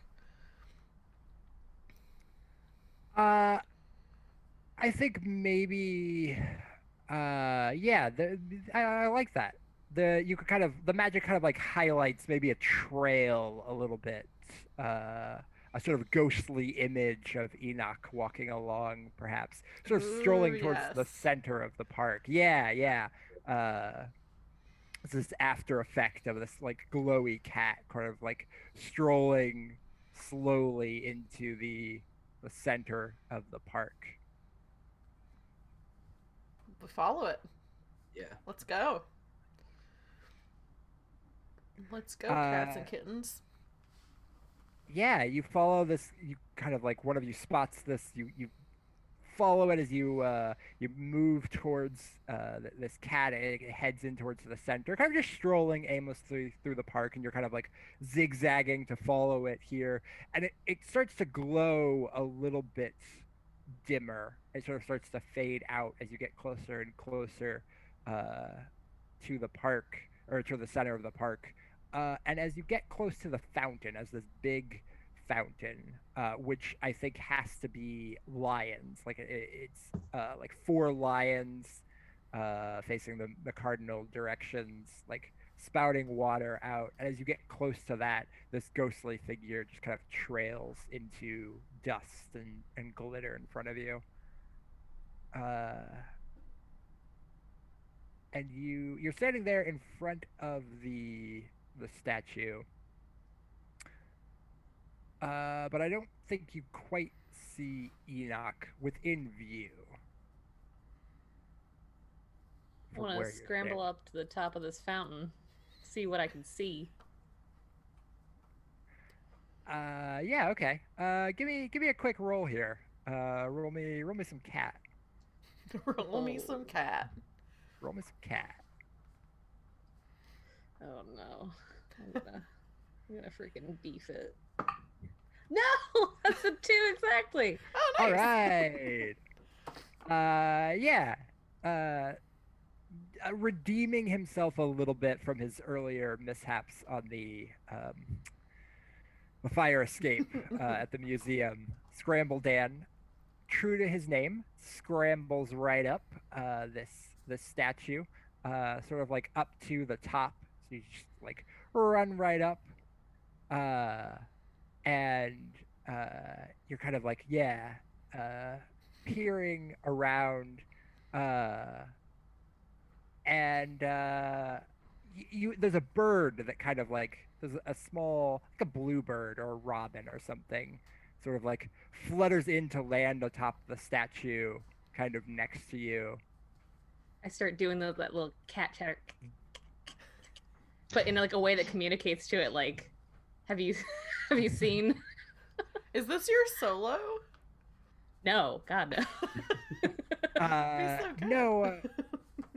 It would be a lot of fun. But I think Scrambledan's still working for a little bit more Cattitude. Oh, okay. Oh, I have 3, but I know where I want it to happen. Oh, okay.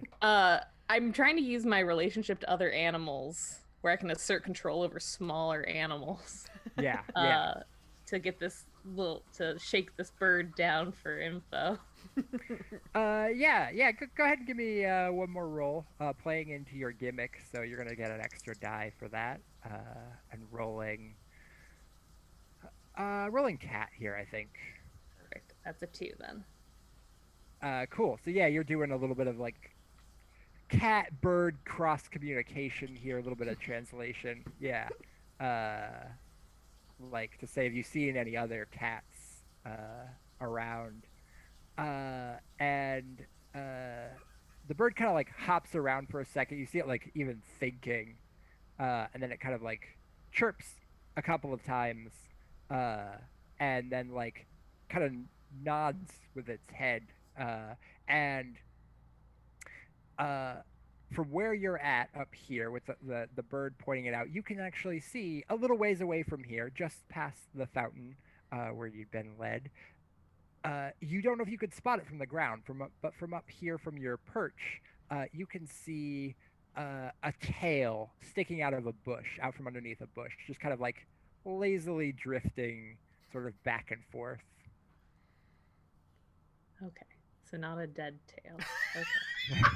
Oh, you're gonna murder our You see a leader here dead for cat. Yeah. This is not as whimsical as I thought. I want to jump, tumble into a soft roll from the top of the fountain and be like, I think I know where old Enoch is. Come on then. And do a little jig on over. I do the TikTok cosplay walk. Oh yeah, absolutely. And we all know what that means. you all like saunter over, and as you get close, you see more and more of this cat. It's a lot of like graying fur for anyone who knows what this is, Enoch is a Maine Coon, so like a very Oh. big, very furry cat, and they're ancient and old. It's just a big, tangled mass of fur. And as you get closer, you see more and more of this cat come into view, and you start to hear the sort of like low purring and snoring mix they have of a sleeping, restful cat. I love them. If nobody stops me, I'm gonna wake them up. Okay. It's perfectly within character. Go for it. Okay. I saunter over and give a little poke to. Is this Enoch? Do I recognize that this is Enoch? Yeah, you all recognize this as crafty old Enoch. You give a little poke. There's a like startled noise. This cat, this big ball of fur, just kind of like shakes itself. And then from inside the fur, you can't even tell how their body is contorted. Just like one little eye opens up and kind of looks at you very lazily. I puff myself up and I say, Enoch, you've got a job to do tonight. We've been all over the city looking for you. No sleeping on the job. Another eye pops out of the fur, and then a sleepy voice says, "Is that Bumrich?" Yes, you know very well it's Bumrich. And then this ball of fur just unfolds itself, like Oh my limbs God. shooting out as this cat just like does a big stretch. It's like a very human stretch, and then they put their paws down and like do a very cat stretch, like arching their back very Amazing. slowly. There's some cracks, just some pops from like bones, like you crack your knuckles.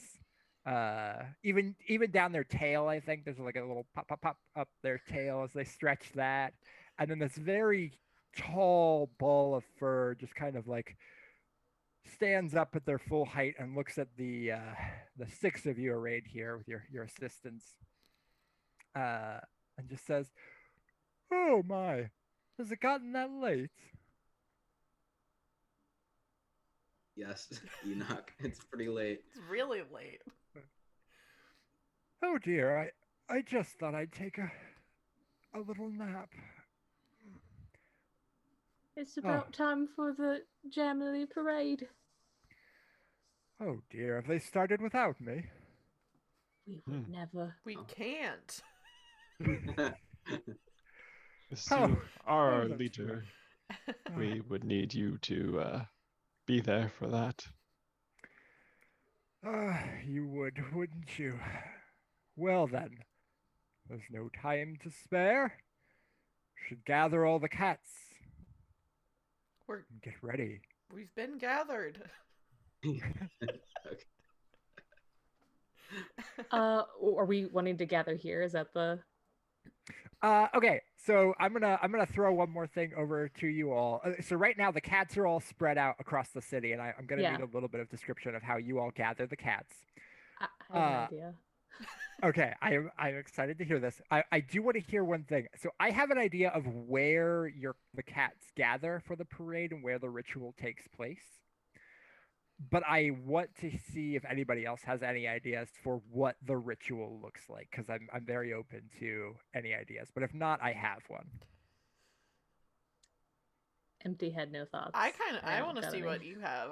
So far this has been delightful, so I'm very interested. We do have to, I think before we can do it, we do have to have 2 more solos, right? Yeah. Yes. Okay. Which the idea for getting everybody together, I was gonna make that my solo. Perfect. Okay. Yeah, we're very close to the other 2 solos, I think. Yeah, cool. Yeah.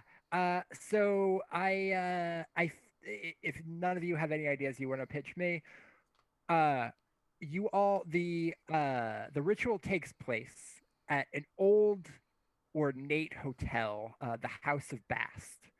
It's very fancy, a lot of gold trim. This hotel, which has not been in use by humans in recent years, at least not during the nights, not when you would have your Jamlilly Parade. Very exciting.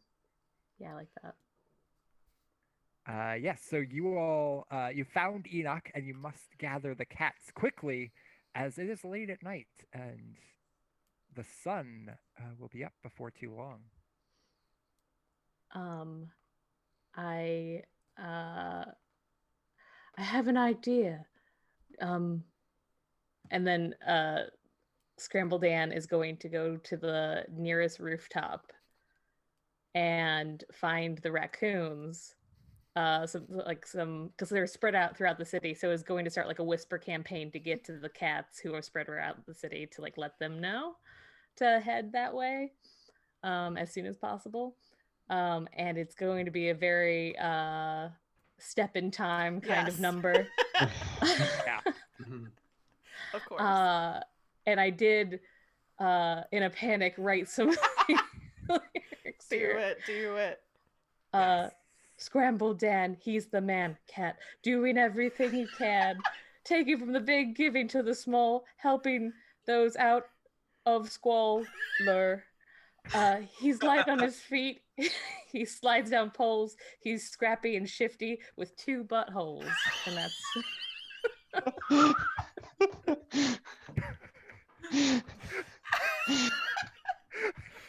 So not as much of a tearjerker, but They can't all be. There's only one memories, Like honestly. Yeah. This has got to be. Yeah, this is more like a Skimble Shanks here. Yeah. Like, Yes, sort of a definitely. fun number. I'm very mad that you managed to make 2 buttholes charming. That is on the Twitter, by the way. I did retweet the Roll for Felicity Twitter. You can see Melanie's cat allegedly looking like it I mean, it does look like it has 2 buttholes. Those are 2 decoy buttholes. 2 decoy buttholes. That's on the Roll for Felicity Twitter. Yeah, so you start this little number up, and we see like the raccoons and the other nighttime animals sort of like scattering throughout the city, spreading out like this little whisper campaign. It's got a little bit of a Twilight Bark feel, I think, to it as well. Oh, Yeah, that's what I was absolutely, thinking yeah. too. Yeah. Where it's like different animals, like it's the raccoons and the squirrels, and maybe No some dogs. rats. No dogs. It's very different from the Twilight Bark in that it is no dogs, because if there's one thing we know, it's that a cat is not a dog. Yes. But it's these like different animals, sort of rodent type animals, like they're calling them in, like get the squirrels kind of thing, and you're like, yeah, they spread throughout, sort of informing the cats, Enoch's been found. Enoch's been found. To get to the hotel, which is excellent news. It will get all of the cats back to the hotel. You just have to get there yourselves, and you're on, unfortunately, the wrong side of town. I think that has to be a musical number called The Wrong Absolutely. Side of Town. The wrong side of town. Yeah, we did meet a drug dealer here. Yeah. You already met some shady folks. Yeah, I don't want to derail it too long, but I like that. There's like the wrong side of town. One of you says that, like, Yeah. but we're on the wrong side of town. And then there's like a whole bit of like you all having to go down like dark alleyways or something. And there's some shifty looking rats. Like one's got an eye patch for some reason. They have like terrible accents. Hey man, got any cheese? And he's got like a hook for a hand. Maybe we go down into like a subway area. Yes. Oh yeah, Like- yeah. We see a pizza rat Yeah, turn around to us, just looking terrifying. It's dangerous, but it'll be our fastest way there. Yes. I like that. Yeah, actually. I'm wondering if Tinselflex has any advice here. If your knowledge of any of the culture aids you out in getting maybe a shortcut across town. Yeah, so that's what I was thinking with the subway is like we're like making our way across town, and when I stop and I'm like, this is taking too long. We're gonna have to try another trick I know, though it's dangerous for cats, and I lead them below ground, and show them how to ride the subway, the railroad, the subway. Perfect. Yeah, you're teaching them how to get on the train. So you're like, you kind of have to hide out of the way, wait for the doors to open. You got to make it quick, mind the gap. I am absolutely going to give you a Cattitude for that, for like knowing some arts and culture of the human people. But please do give me a roll. Give me a roll for human, with 2 dice here, I think. All right. Yeah, double ones. That'll do it. Oh yeah, excellent. So this is perfect as you like you're kind of accosted by like these this pizza rat and like this mouse with a hook looking for cheese. There's all these like rough characters, and you're all starting to think like, I don't know how we're gonna do this, and even Enoch is like, oh, it's going to be a rough night across town, and then you're like, oh, I've got an idea. And we get a little bit of a jaunty number as you like lead them down, and you're kind of like talking about the subway, the way the system works, and like following in the footsteps of these humans. It's the first time we get any like humans, and we still only get like feet, and we see you like navigating around them, and the other cats just kind of like flipping out and kind of like having trouble navigating, but you're like carefully leading them, like, come on, I've got this, down onto the subway, which does give us at least one shot of all 7 cats, 6 cats and a kitten, perched on the subway bench, just sort of like piled up in a weird way, and then there's like a human on the opposite bench, just like just staring at this literal pile of cats. Now, do we see the human in the production, or we don't is it see just not in the implied? production. We get like a back of the head or something, I think. The cats can see the human. The audience never gets a good view of the human. But we have this like pile of cats, and then like the ding, the subway opens up, and you lead them up the exit up onto the street, and across the street is the House of Basts, this ornate, fancy, tall hotel, with it's got some appropriately named catwalks around. There's like some construction materials sort of like covering up the front of this hotel, but there's a little bit of like a hole underneath one of these that leads sort of like uh, into our hotel here.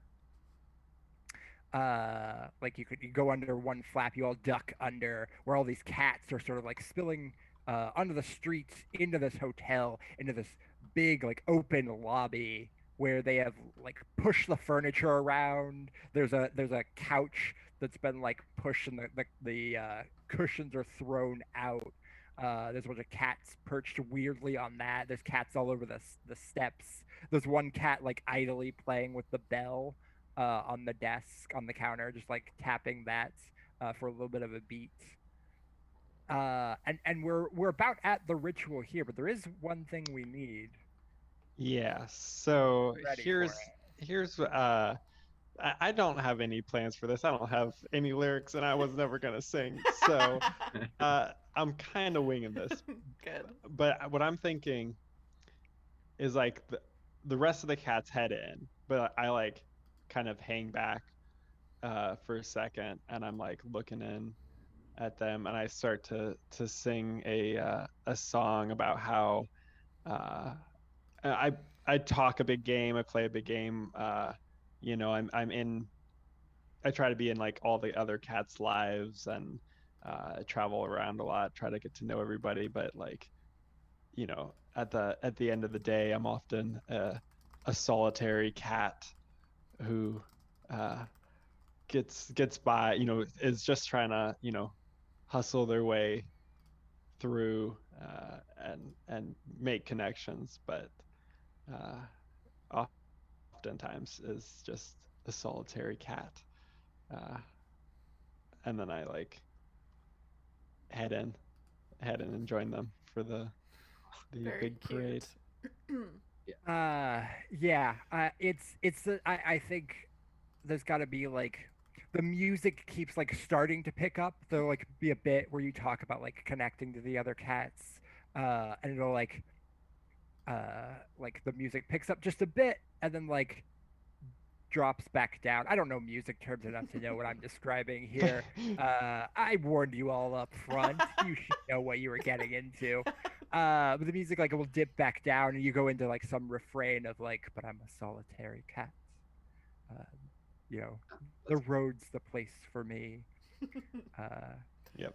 Very good. And yeah. There are a few cats like you do get a lot like that are still they're latecomers to the hotel that are kind of like catching little bits of this. There's like a couple cats that have to like wipe away a tear. Like I think like they come in and they know me and there's like a friendly like bit and like a little bit of a dance, but then like they head in and then I'm like again, you see me like left alone and I'm like do that like solitary cat and I'm now I'm gonna get emotional. Like I can picture this. It's very sad. Yeah. It's very moving. Yeah, I love that of like the cats dancing with you. It's like very happy, the music's picking up, and then there's like a bit where you do like a spin and they spin out and you don't ever spin them back in. They like let go of your hand and head back into the hotel. Ugh. And you have a line of like, I'm a solitary cat. Jesus Christ. But eventually like you you come to big sad end. The last of the cats have slipped under this tarp. One more pops its head out, just like looks at you, waves a paw, like come on, we're about to start. And you head your way in. I jump down like a cat and meow. Yes, yeah, you if you're okay with it, you jump down, you give a little meow, you go over to this other cat and you do a little bit of that like head nuzzling thing together, like you rub your heads in the way that it is in the Cats movie where the heads aren't touching. They're just close. Right. And you head in, which means we've come to the final moments of the game. When our cat with the highest adoration and our cat with the highest odium will face off. So Tinselflex, you all are also going to get an adoration for your solo, and Scrambledan, if I didn't mention it before, you get one as well. For inspiring and aiding the cats and not singing about how evil you are. So I will just need to know which one of you has the highest odium and which one has the highest adoration. I do believe I know who has the highest odium. I think I'm the only one with odium. I have 4 odium. I think it's Bramble Bum or What, you don't pretty even know sure. my name? Bumrich? No, I think it's a little kitten actually little that kitten. was like has the most odium. Well, yeah, but what I didn't reveal to you all was like yeah. where Bumpletum was just doing all this stuff in the background, yeah. murdering other cats. Scrambledan, Purcilla, and Tinselflex. What are your adorations? 3 for Tinselflex. Yeah, How many? I have 3 3 as well. Oh, I have 4. It's I didn't. No, so Bumrich perfect. versus No, no. Scrambledan. it That's obviously so should be perfect. Priscilla. It's okay. I didn't spend a Cattitude to help anyone, so I have a leftover. That's probably why. My God. No, it just kind of comes up throughout the game. Yeah. So I will Scrambledan. say really quick. So the roll happens after we do our duet, right? Yes. Okay. So for the audience and for the players again, what's going to happen is now Bumrich, our odious cat, and Scrambledan, our adored cat, are going to have a fight, and the two of them, with our assistance, are going to figure out what happens during this song as Scrambled Dan is chosen to chosen as the cat for this ritual, and Bumrich is going to try and steal the show. Yes.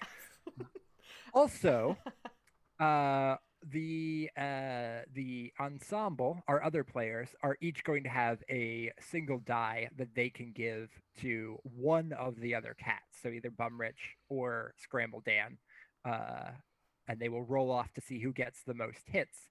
But I'm going to let Taylor tell you because I believe there's a way for the audience There to is. that as well. Yes, there is. Okay, so earlier I said I could do a poll that people could use bits in. I can do a poll, but I thought I could have bits be the only way to vote, and I can't. So here's what I'll say. Either I just put a thing into the chat. So that's chat command. So if you click on that link, and you want to tip $5, which all the money that we get from tips is split evenly amongst all the performers tonight. You can vote for which cat you would like to also give a die to, as if you are, in Cats the Musical, there's a bunch of different cats that are there. If you want to be one of the cats that is watching this take place, you can go ahead and tip $5. Or if you want, if you have bits and you'd prefer to tip that way, you can do 500 bits in the chat. And during the, I believe this will work just fine. Josh, you'll have to correct me if I'm wrong. But during when we're narrating what's happening, people would have a chance to be able to do that if they'd like. And then at the end of that is when we roll. Is that correct? Yeah. So we're going to describe like what happens here as Scrambledan is chosen, and then the two of you battle off. We'll kind of describe exactly what is happening. Yeah. And then we'll get to an end where you all will roll all the dice that you've been given, and whoever has the most hits is the cat that succeeds. Yes. So anybody who's watching, if you want to add dice to one of our pools, I don't know, really, I feel like Bumrich probably is not going to have a lot of dice. Probably have you can do that either by bits, or if you click the link that's in the chat from Moobot, the Streamlabs link, you can do it that way. Absolutely not necessary, but if you would like to influence the events tonight that way, you can just specify whose dice you're going towards when you do that. But yeah, I think with that. Yeah, I think Bumrich, you're in trouble. You just don't have enough like rich business owners and stock traders in the chat that want to see themselves represented. True. Bumrich and I are a little bit different. I'm really role playing tonight. I'm playing someone quite different from me. Yeah. So I think like the actual selection happens sort of silently. Like there's music playing, there's some strings going. Tinselflex like pops into the hotel. That is like our camera sort of follows them as we see all these cats arrayed, and like down the steps comes crafty old Enoch, looking a little bit like they've had time to clean themselves, perhaps. They are wearing it's a sash on them, but it just appears to be a scrap of fabric left over from something, a tassel that's been repurposed. So they're wearing the sash. They kind of like carefully make their way down the stairs. We get some whispers among the cats. There's a little bit of like, you can see them pointing at cats like, oh, but this cat did this and this cat did this. And Enoch kind of like waves them all off as if to say like, I've made up my mind. And then Enoch surveys the cats once again, this whole crowd of cats just kind of silently staring up at them. And then they slowly reach out a paw towards Scrambledan and just wave to pull them closer. Scrambledan just looks so like shocked, like looking at his compatriots, just like takes off his hat and holding it to his chest, starts walking forward after being chosen. And Enoch kind of purrs and says, it's you. Oh goodness. Oh, if you're sure. I am always sure. And I choose this year the cat with the kindest heart. A cat who always has something to give for those in need. Well, you really know how to make a bloke tear up. There's no need for that now. And then the cat's like, Enoch kind of like puts a paw on your shoulder, nuzzles you a little bit, and the cat's like part of the crowd of cats starts to like part a little bit and spread out to the side, creating a walkway that leads down a hallway to a single large gold elevator at the end of the hallway. Are you about to Willy Wonka me? I gotta get you into heaven somehow. And like the camera pans down to this elevator, and there's a soft ding, and the doors slide open. And I think this is probably when Bumrich is about to make his move. Yeah, I feel bad. That I've done my job. Yeah. So I think a shadow kind of as the door part the elevator dings and the doors open, a shadow comes up behind, and I think the shadow of Bumrich passes into the elevator as like a harbinger, not me myself, but just like, visually indicating. And I'm holding just like a pile of like money, like some bills in one hand that are huge, and then some coins in this hand that are regular coin size. Yeah. And I'm fanning myself with the money. At this moment, like Scrambledan just kind of cuts his eyes behind him and like mutters to himself, "Bet it was Bumrich." And there's like that little like reprisal to that under the score. Yeah, I stride toward the elevator and I say, "Now, Enoch, I know you've made your choice, but who better for a gold elevator than the Wall Street cat?" Bumrich, you have meddled quite enough already. I have made my choice. The deed is done. I've meddled quite enough getting your little kitty ass here in the first place. I turn out and look at Whoa! I turn and look at the rest of the cats and I say, "Cats, hear me. What kind of leader is Enoch in the first place? Enoch wasn't even here to make the choice tonight. I was the one who woke up Enoch. And if that doesn't convince you, maybe this will." And I start like doing dollar bills out into the audience. Cats are like leaping and snagging them, but it's just very instinctual. Like, oh, there's something flying through the air. I have to catch this. So they're like batting at it. There's like a few with claws. Yeah, it's just so much fun. Yeah, just like batting this money around. Yeah, he's getting to the beach, and we're just like, yeah. It's distracting a lot of the cats. As I jump like in the 2019 me version, I like leap into the air and land on top of the elevator and continue showering money everywhere. That's my gambit. Yeah, and you're distracting most of the cats, but uh Scrambledan, Enoch kind of like nudges you like go on. Like once one cat is in, the elevator will rise. Well, be seeing you, mate. Or not, I guess. And I'm gonna go for the elevator. All right. I will say I think Purcilla and Tinselflex, you two are not too distracted by the money enough that you could offer assistance to one cat or another.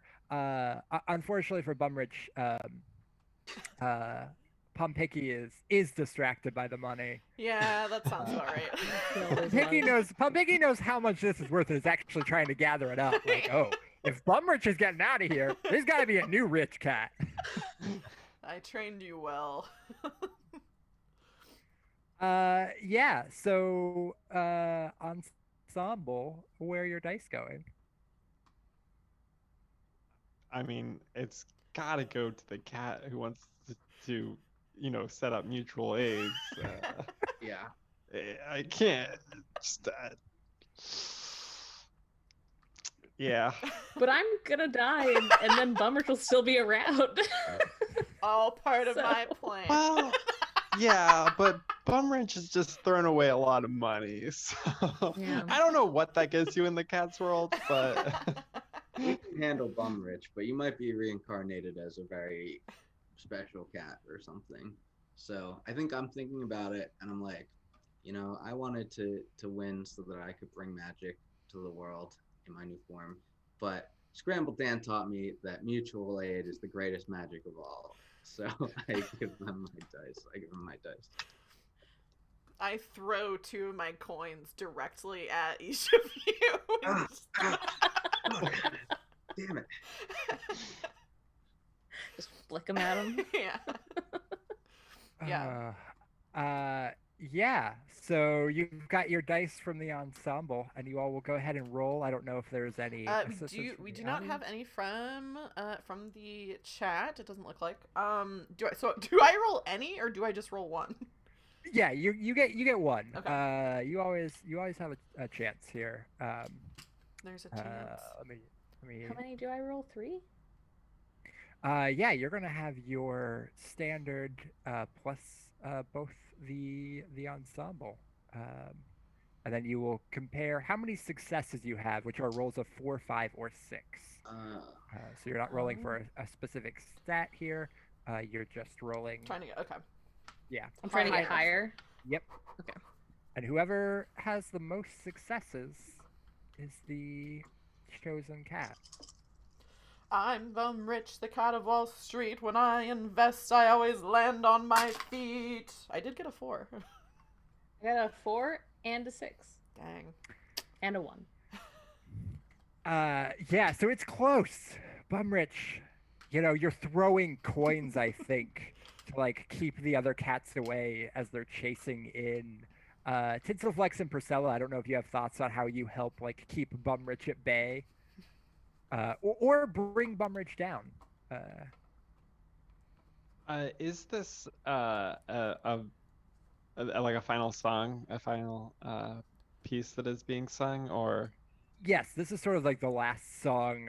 I like the idea maybe that there are some like, it's kind of a bit of a medley stitched together. Like you did a little bit of Bumrich, we had a bit of a Bet It's Bumrich reprise. So we're getting sort of like a main theme and then like a bits of different songs, or even bits where the two of you are singing your two, Bumrich's solo and the Bet It's Bumrich, but like you sing a line, alternating lines, like they match up just well enough. If I have the most money, I must be the best. Ugh. Amassing wealth is the true test. Yeah, okay, I don't feel bad that Bumrich is gonna go up. Yeah, Scrambledan, I think you're kind of like I guess a charge towards the elevator here. Yeah, I think I just kind of like, because he's busy doing his thing, so I'm just gonna like kind of hop, skip, and jump into the elevator. Yeah, and I think if I can jump in here, I think it'd be best since it's Scrambledan going up that like all the other cats, even though they're distracted, they like uh, regain enough awareness to like all kind of start to pull at Bumrich and like drag him away from the elevator. Yeah, I think I see Tinselflex doing that, and I used the same magic I used during my solo, where I throw some powder up in the air, and that kind of brings people back to their senses. But like they're listening to Tinselflex, and that's how it works. Perfect. Yes. Scrambledan is making this run to the elevator. Bumrich is just like throwing money, and then I think maybe Bumrich, you see Scrambledan get close, and you sort of like drop down in front of the elevator, like with a paw out. And Tinselflex, you're trying to like rally these other cats, like we need to help. Like remember what I've given you, and it's not going well. And then yeah, Purcilla, you have a bit of that magic that you're able to twist again. Maybe some of that spell you made before you still have like stored somewhere on you, and you kind of like cast it again just enough that some of the cats like stop like the money's still drifting, but they stop batting at it. There's like one cat that does one more like sheepish like bat at the bill in the air, and then they come like running, and they just rush Bumrich, who is like holding back Scrambledan, about to walk into the elevator, and then these other cats just kind of like tackle Bumrich out of the way, and like start piling money on him. Like all this money that he was throwing out, they just like start piling that on him. Even Palm Picky like tosses a couple reluctant bills on top of this pile.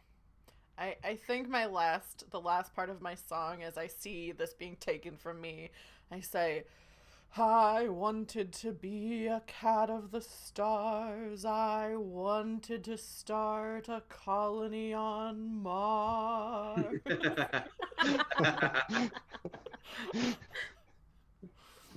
Yes, absolutely. It's the last thing you say as a bill like floats in front of your face and your voice is too muffled to be heard.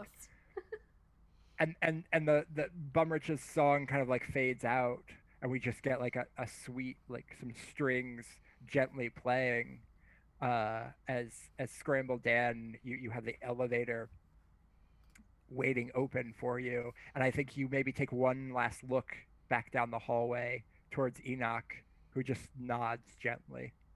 Just hold my little paw out to everybody around in the way that they do. And then I turn and I go.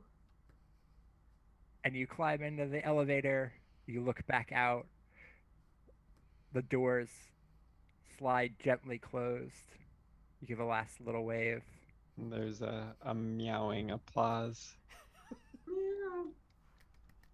A perfect meowing applause as this elevator begins to ascend, rising up through the framework, and our camera sort of pans as we watch this elevator just drift into what appears to be open air above us, just drifting into the night sky, the moon about to disappear, the sun just peeking over the horizon as this elevator floats off into the stars, into the Jealosphere.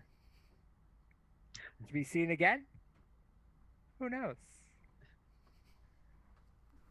And yeah, we have this like sort of cat meow applause. And then I think one last time the cats turn to the audience and give a bow.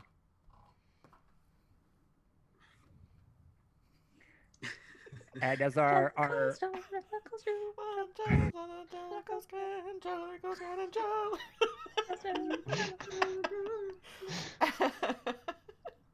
yeah, you all sing as the audience burst into rapturous applause. You get a standing ovation, and then the curtains slowly click and begin to slide shut. And that is the end of the night. Beautiful. Oh, so beautiful. That was so wonderful. That was, yes, yeah, that was so good. such a good game. my God. Yes. Can we get some love for Josh? First guest DM. Wonderful job. Absolutely. Could not have been better. And also, thank you so much to the other guests tonight. To Absolutely. Melanie, to Jason, and to Tyler.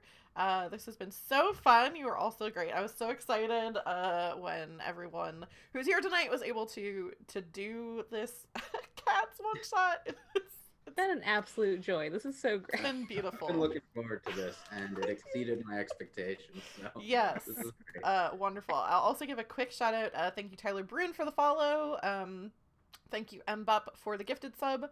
And Xavery for the gifted sub. I am now, I believe, 2 subs away. If I get 2 more subs by the end of the month, I will be giving away a set of dice. And I'll probably, since the last day of the month, I think, is the Good Society stream. Oh, maybe I'll just do it on.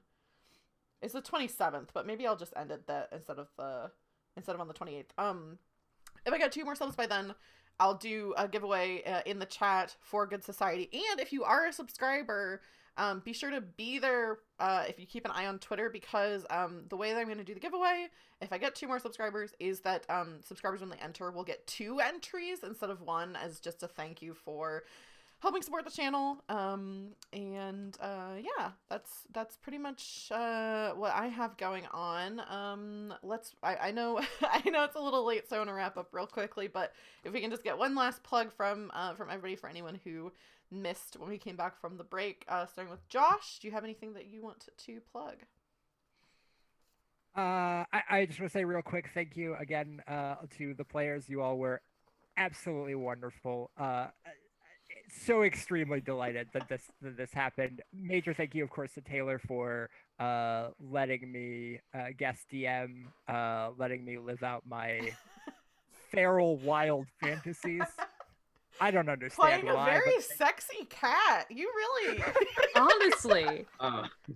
Holy. There's gonna be some fan art. Oh. Constantine the penthouse cat. I wish I had followed Constantine. Like, I want to know where it's gone. Truly. That's a story for another time. Maybe we'll find out. But yeah, thank you all again. I am so utterly delighted and charmed. Again, you can follow me online on Twitter, especially if you want to see anything I might be up to. And then my plug is watch Cats, y'all. Yeah, Melanie. Watch it. What you got for plugs? You can follow me on Twitter or Instagram at LemonyDrews. Little and Grim for gender neutral perfumes.